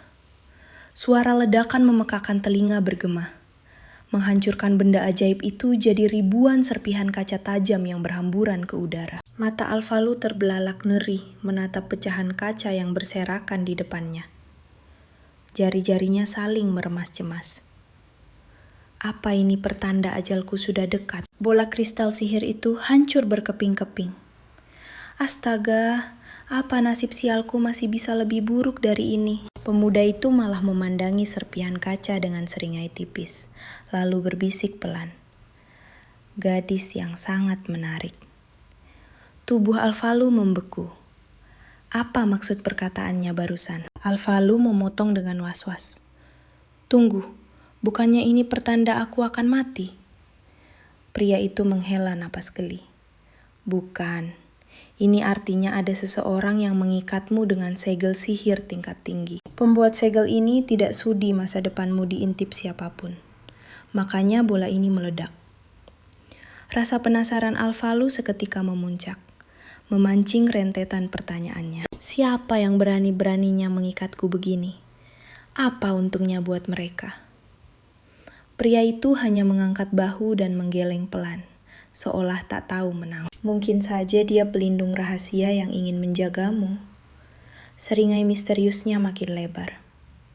Atau malah sedang menjebakmu. Yah, siapa yang tahu isi hati manusia kan? Alvalu mendengus kesal. Niat awalnya cuma mampir cari hiburan demi membunuh bosan, malah menemukan fakta ada segel sihir gaib bersarang di tubuhnya. Tahu-tahu, jarak pria itu sudah berbahaya dekat dengannya. Alvalu tersentak mundur, secara refleks mengangkat kedua tangan ke depan dada sebagai pertahanan. Apaan kau ini? Mau ngapain? Tatapan tajam pria itu menusuk netranya. Lalu dia berbisik lirih. Energi yang melingkupimu ini, entah kenapa rasanya begitu familiar. Wajah Alvalu merona panas dan buru-buru membuang muka. Tapi pria itu terus maju hingga napas mereka saling beradu. Batinnya menjerit panik. Tolong, siapapun, keluarkan aku dari situasi canggung ini. Bawa aku pergi dari sini sekarang juga, rapahnya dalam hati. Tepat saat jemari pria itu nyaris menyentuh kulitnya, suara gebrakan keras menghantam pintu depan sampai dinding ruangan ikut bergetar. Keduanya menoleh terkejut, mendapati Vidi berdiri di ambang pintu dengan aura membunuh yang sangat pekat. Jauhkan tangan kotormu darinya sekarang, geramnya mengancam. Mata Alvalu langsung berbinar lega, bergegas sembunyi di balik punggung lebar ksatria penyelamatnya itu. Kok kau bisa menemukanku secepat ini? Tanyanya terengah. Vidi menundukkan kepala, matanya syarat akan rasa bersalah. Mohon ampun Tuan Putri, kelalaian saya dalam menjaga Anda adalah dosa besar, sesalnya lirih. Alvalu buru-buru mengibaskan tangannya, berusaha menenangkan Vidi. Dia meyakinkan sang ksatria bahwa dirinya lah yang kabur diam-diam. Jadi ini sama sekali bukan salahnya. Gara-gara kecerobohannya sendiri, dia malah terjebak bersama pemuda aneh ini. Vidi pun melangkah maju, memasang badan untuk melindungi Alvalu, lalu menatap tajam sang peramal.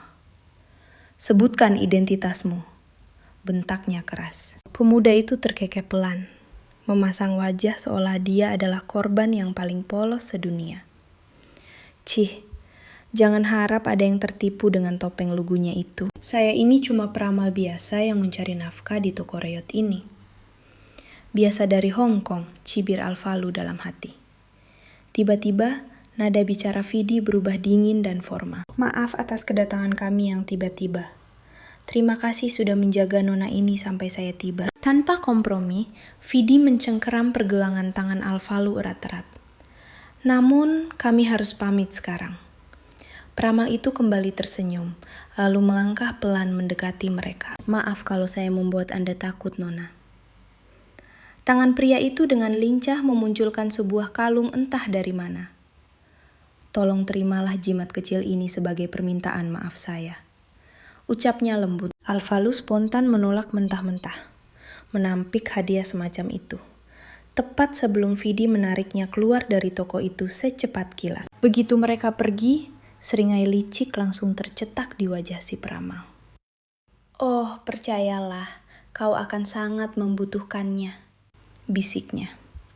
Sedetik kemudian, kalung itu lenyap dari kotaknya tanpa sisa. Sambil membelah keramaian jalan, Alvalu melirik wajah muram Vidi yang auranya masih terasa mencekam.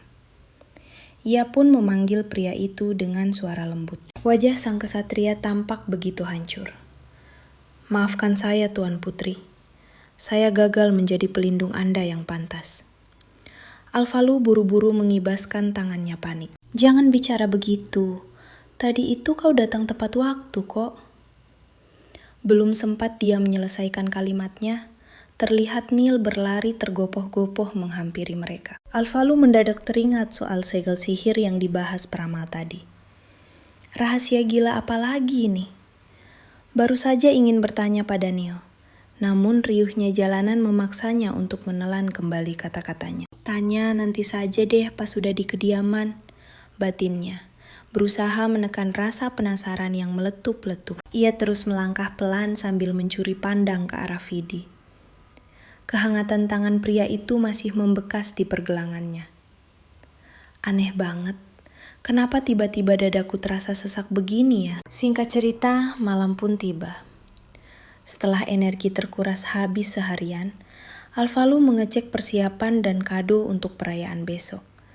Lalu akhirnya merebahkan diri untuk tidur. Di tengah lelapnya, sesosok bayangan bercahaya mendadak muncul di samping ranjang.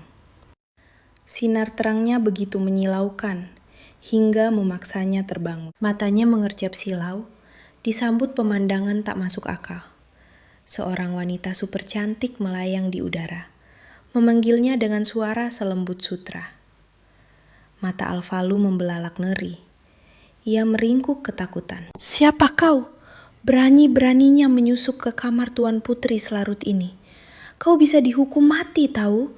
Boro-boro takut, sosok asing itu malah mengulurkan tangannya perlahan. Alvalu memundurkan tubuh saking paniknya sampai kepalanya membentur sandaran ranjang. Gila, gimana caranya dia bisa lolos dari penjagaan ketat di luar sana? Jelas-jelas dia bukan manusia. Apa dia pembunuh bayaran yang diutus menghabisiku? Alvalu memejamkan mata erat-erat, pasrah menyambut ajalnya. Bukannya tebasan pedang dingin. Yang menyentuh pipinya justru tangan yang begitu hangat dan menenangkan. Rasa takutnya lenyap seketika. Sebenarnya, kau ini siapa? Tanyanya bimbang. Namun, dalam hitungan detik, gelombang energi misterius memisahkan mereka.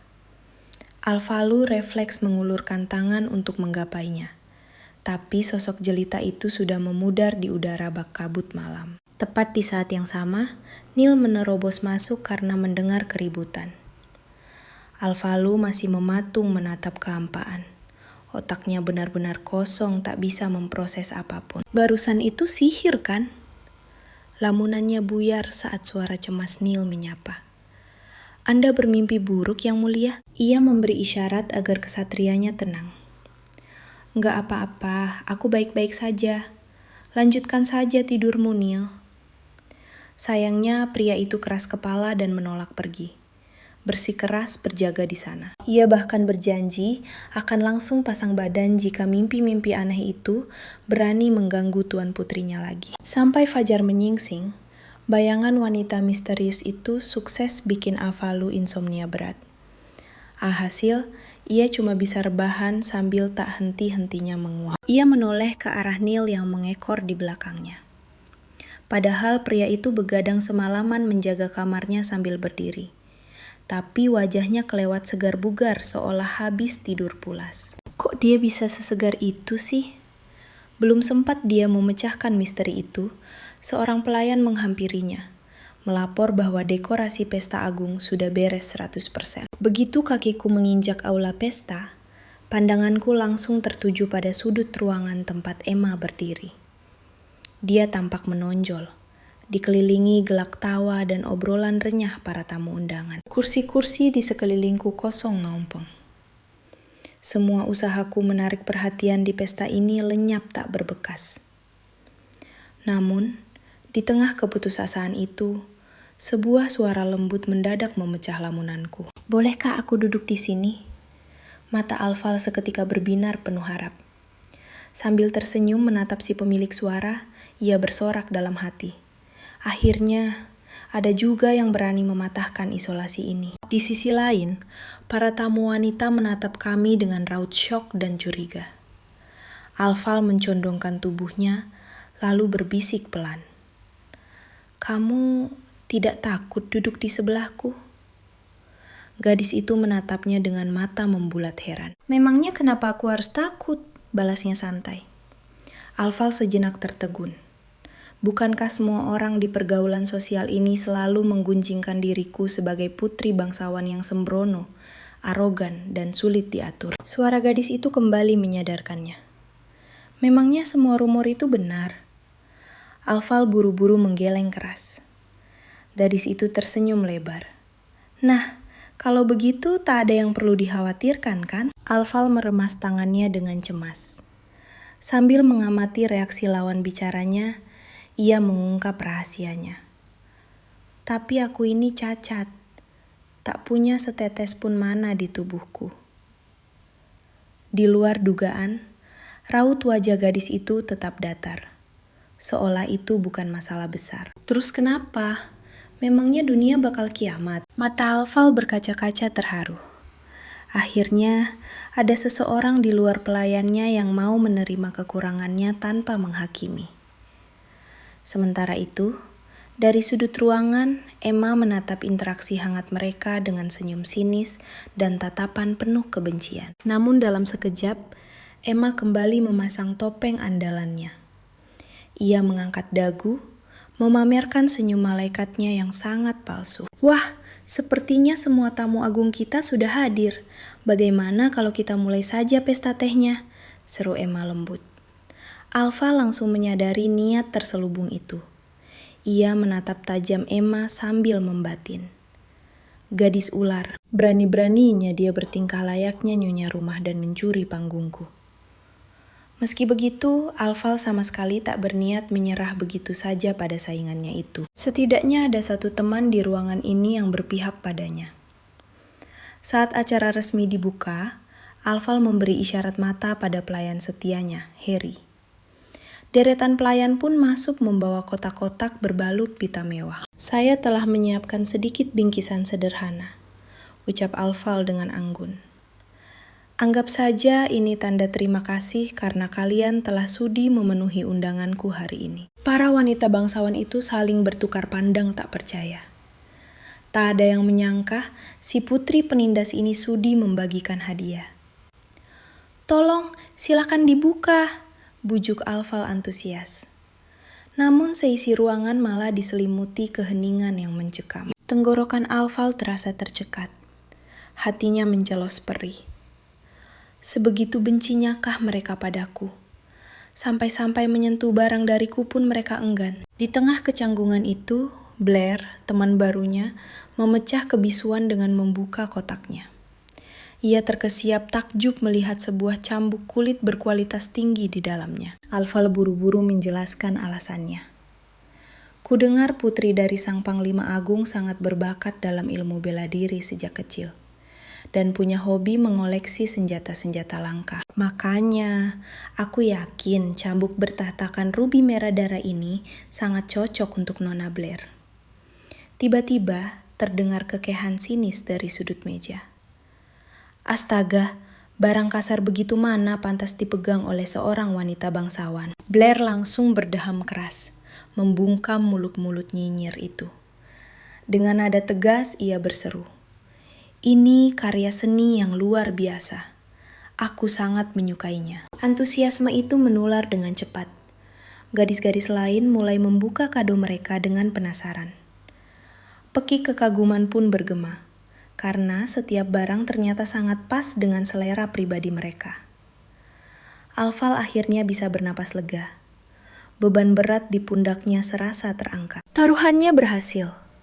Usaha kerasnya begadang berhari-hari demi mengumpulkan informasi tentang hobi rahasia mereka sama sekali tidak sia-sia. Langkah pertamanya untuk membersihkan reputasi buruknya berjalan mulus. Namun, di tengah euforia itu, matanya menangkap kotak hadiah milik Emma yang masih tertutup rapat. "Kenapa belum dibuka, Kak? Tidak penasaran isinya apa?" pancing Alfal. Dengan senyum palsu dan keanggunannya yang sedingin es, Emma menjawab, "Santai saja, aku percaya seleramu pasti selalu memberiku yang terbaik." Alfal kembali menyimak obrolan riang para nona bangsawan itu. Ia membatin penuh haru. Berada di tengah lingkaran sosial ini, Rasanya aku seperti kupu-kupu yang baru menetas di taman mawar. Sayangnya, khayalan indahnya hancur berantakan saat seorang gadis mendekatinya sambil membawa buku langka yang baru saja ia terima. Lalu bertanya antusias, "Tuan Putri, apakah Anda sudah pernah menyelami karya sastra dari penulis jenius ini?" Alfal mendadak kaku bagai tersambar petir. Gadis itu terus berceloteh kagum. "Seleramu sangat berkelas. Pilihan buku ini membuktikan wawasanmu yang jauh melampaui usiamu." Panik, Alfal buru-buru mengibaskan tangannya. Wajahnya memerah padam saat ia tergagap. Tidak kok. Jujur saja, aku belum pernah membaca satu halaman pun." Di saat genting itu, Blair maju sebagai tameng. "Jangan memaksanya. Tuan Putri baru berusia 12 tahun. Fokus utamanya sekarang pasti masih pada buku-buku pelajaran dasar." Alfal melempar tatapan penuh syukur pada sang penyelamat. "Nah, betul sekali, itu maksudku," timpalnya cepat. Gadis kutu buku itu mundur sambil meminta maaf. Tapi tak lama kemudian, ia kembali melempar topik diskusi sastra yang berat ke meja. Wajah Alfal kembali plonga-plongo. Dalam hati ia menjerit, "Ya ampun, gadis ini makannya ensiklopedia sastra atau apa sih?" Dalam hitungan detik, meja teh itu berubah menjadi arena debat kaum intelektual. Sementara itu, Alfal cuma bisa duduk mematung layaknya bongkahan es, tak mampu menyumbang sepatah kata pun. Selama ini ia terlalu sibuk menghafal tata krama dan basa-basi elegan, sampai melupakan senjata paling mematikan di dunia sosial, kecerdasan dan wawasan. Cantik saja tidak cukup untuk bisa menguasai pergaulan tingkat tinggi. Detik itu juga ia sadar, jika ingin menghapus cap putri sampah dan berdiri di puncak, ia harus rela menelan buku-buku pelajaran kekaisaran yang membosankan itu tanpa sisa. Hanya itu satu-satunya cara agar ia bisa memegang kendali atas nasibnya sendiri, dan bukan sekedar menjadi pion cantik di papan catur orang lain. Waktu pun bergulir cepat. Alfal kini tumbuh mekar menginjak usia 14 tahun. Malam ini, sebuah pesta perayaan super mewah digelar. Aula istana dipenuhi para bangsawan elit di bawah cahaya gemerlap lampu gantung kristal. Lautan tamu antre mempersembahkan kado-kado mahal kepadanya. Kepala Alfal rasanya mau pecah saking lelahnya menahan senyum palsu seharian. Tanpa ia sadari, tiba-tiba Emma menyelinap dan merangkul lengannya dengan manis namun penuh tipu muslihat. "Musiknya sudah mau mulai. Ingat kesepakatan kita, tarian pertamanya harus denganku ya," bisiknya pelan. Begitu melodi waltz mengalun, kedua gadis itu melangkah anggun ke tengah lantai dansa, menampilkan tarian berpasangan yang begitu memukau. Suasana mendadak hening, digantikan oleh bisik-bisik kekaguman. "Luar biasa, dua berlian kebanggaan istana menari begitu serasi. Andai saja aku yang jadi pasangan dansa Tuan Putri malam ini." Di tengah hujan pujian itu, Alfal diam-diam membuang napas lega. Sejak tadi ia sudah menguping rencana dari 6 pemuda bangsawan yang berniat menyeretnya ke lantai dansa. Menggunakan sang kakak sebagai tameng dadakan benar-benar taktik brilian untuk menghindari mereka. Menolak ajakan para pria itu hanya akan menyeretnya ke dalam drama politik yang merepotkan.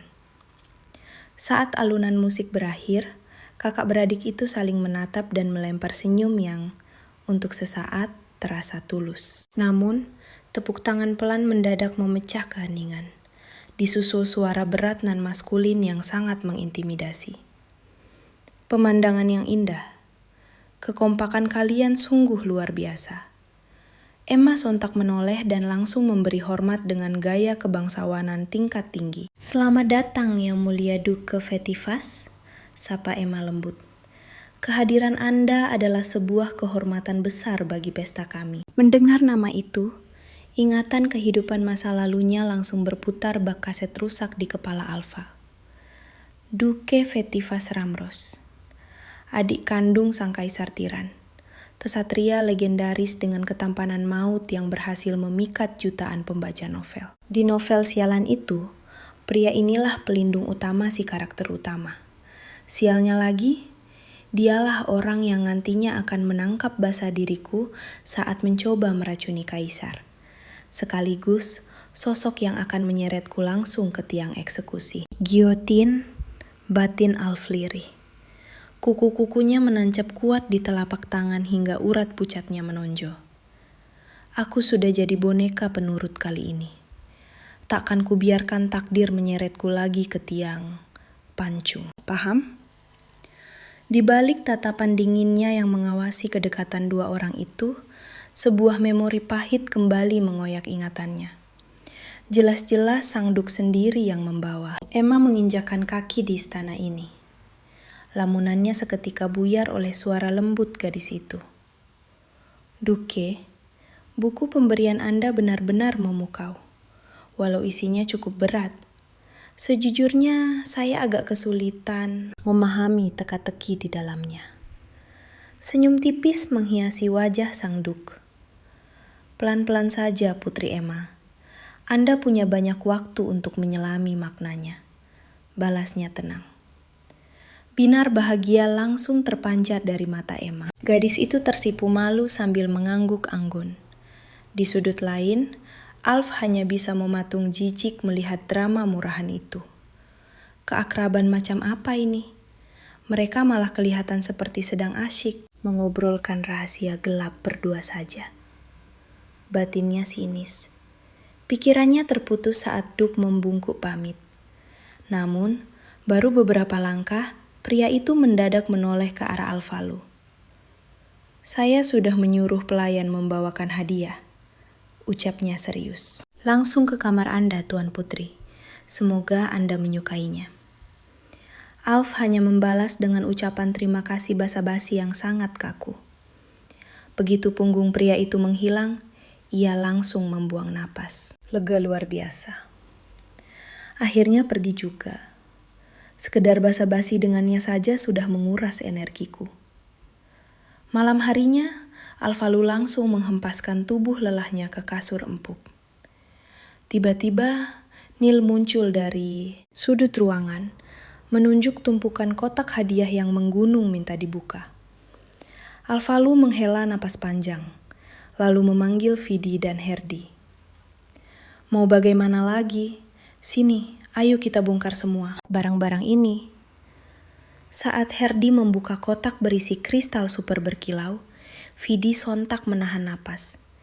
Ia bilang benda itu adalah pusaka suci kuil yang luar biasa langka. Melihat itu, Neil buru-buru mengecek kartu pengirimnya dan berbisik. Dari Duke Vedipus. Kening Alfalu berkerut tajam menatap relik suci tersebut. Apa maksud terselubungnya memberiku barang semahal ini? Gumamnya curiga. Saat itulah Neil teringat pada rumor yang santer beredar. Konon, saat Duk berhasil menemukan Putri Emma, Kaisar membebaskannya meminta imbalan apapun. Anehnya, ia malah menolak semua harta kekayaan kekaisaran dan cuma meminta satu pusaka suci dari kuil. Hening seketika menyelimuti ruangan. Alfalu tenggelam dalam prasangkanya sendiri, sebelum akhirnya mengibaskan tangan menyerah. Terserahlah, kalau otaknya tak bisa kutebak sekarang. Mending kuabaikan saja dulu. Pagi harinya, saat Alfalu sedang pusing menulis setumpuk surat balasan terima kasih, tiba-tiba dari sudut meja kerjanya memancar cahaya menyilaukan. Dengan panik, Alf menarik laci dan terbelalak melihat permata suci itu berdenyut, memancarkan aura magis yang indah. Detik berikutnya, rak-rak buku ikut merespon cahaya itu dan berpendar terang. Alfalu melangkah waspada.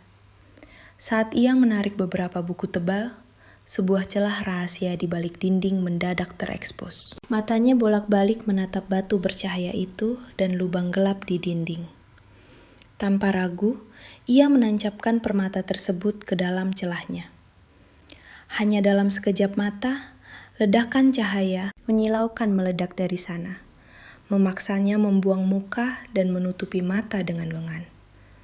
Rak kayu itu bergetar hebat diiringi gemuruh pelan, lalu bergeser terbuka, menyingkap sebuah lorong rahasia yang gelap gulita.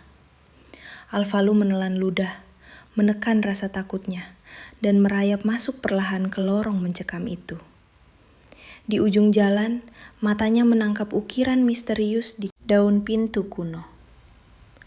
Anehnya, ukiran itu memicu rasa rindu yang entah dari mana asalnya.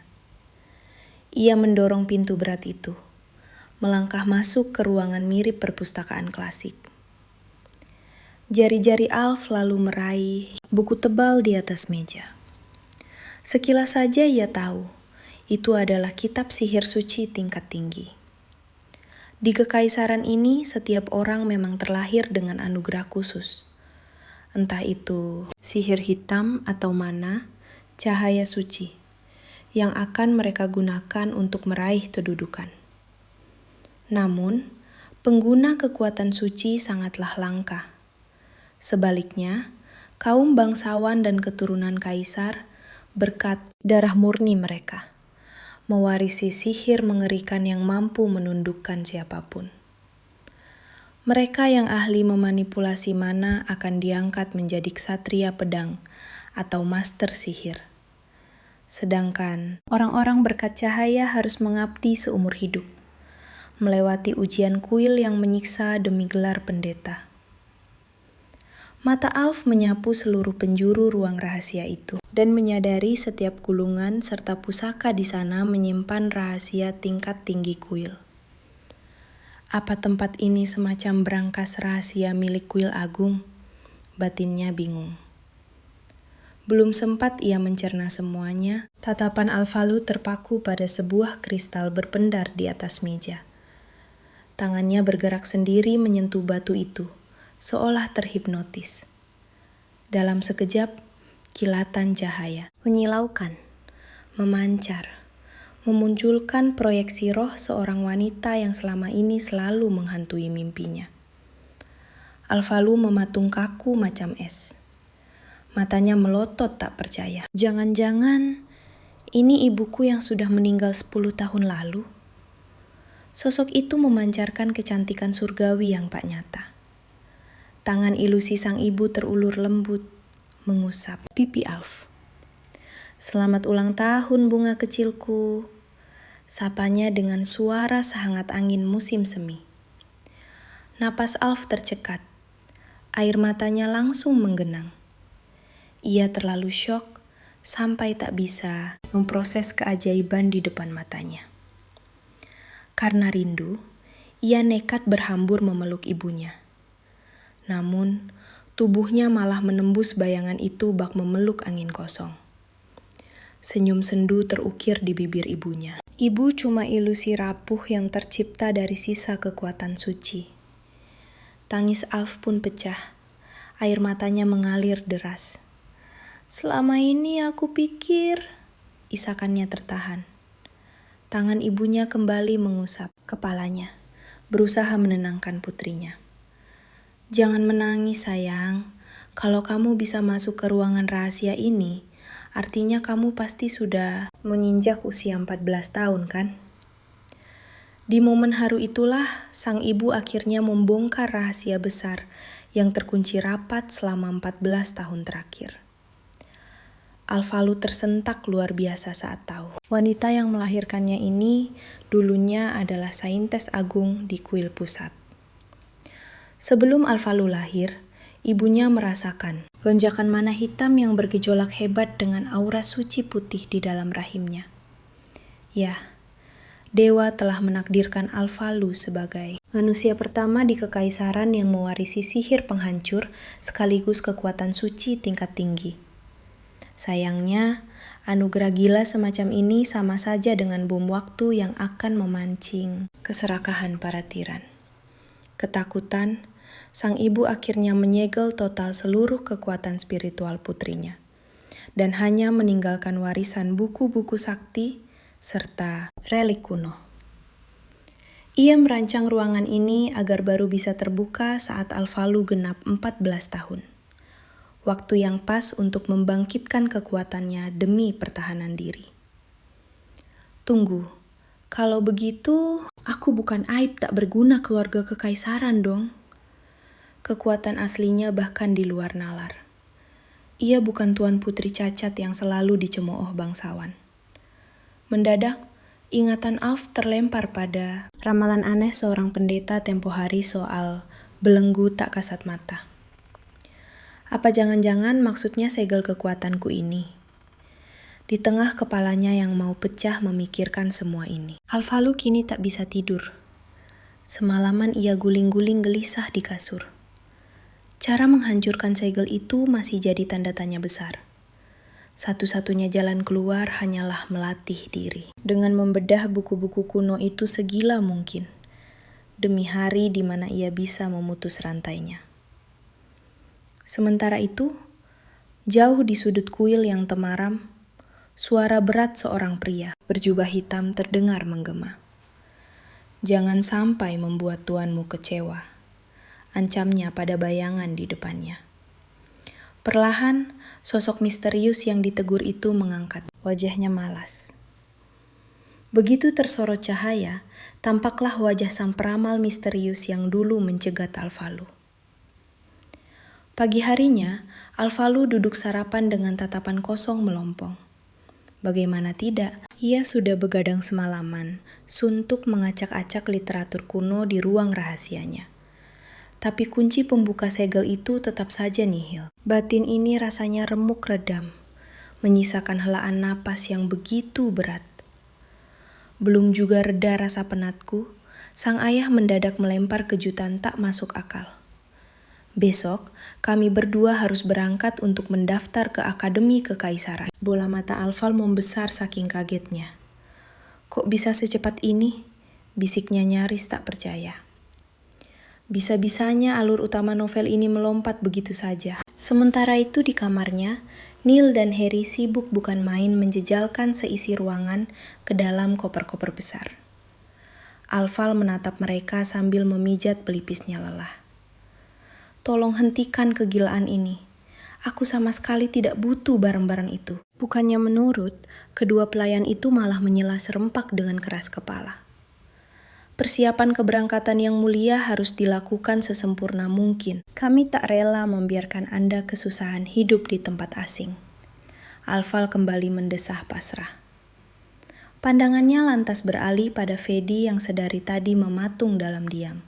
Sebelum sebuah kenyataan mengejutkan menamparnya telak bahwa pria itu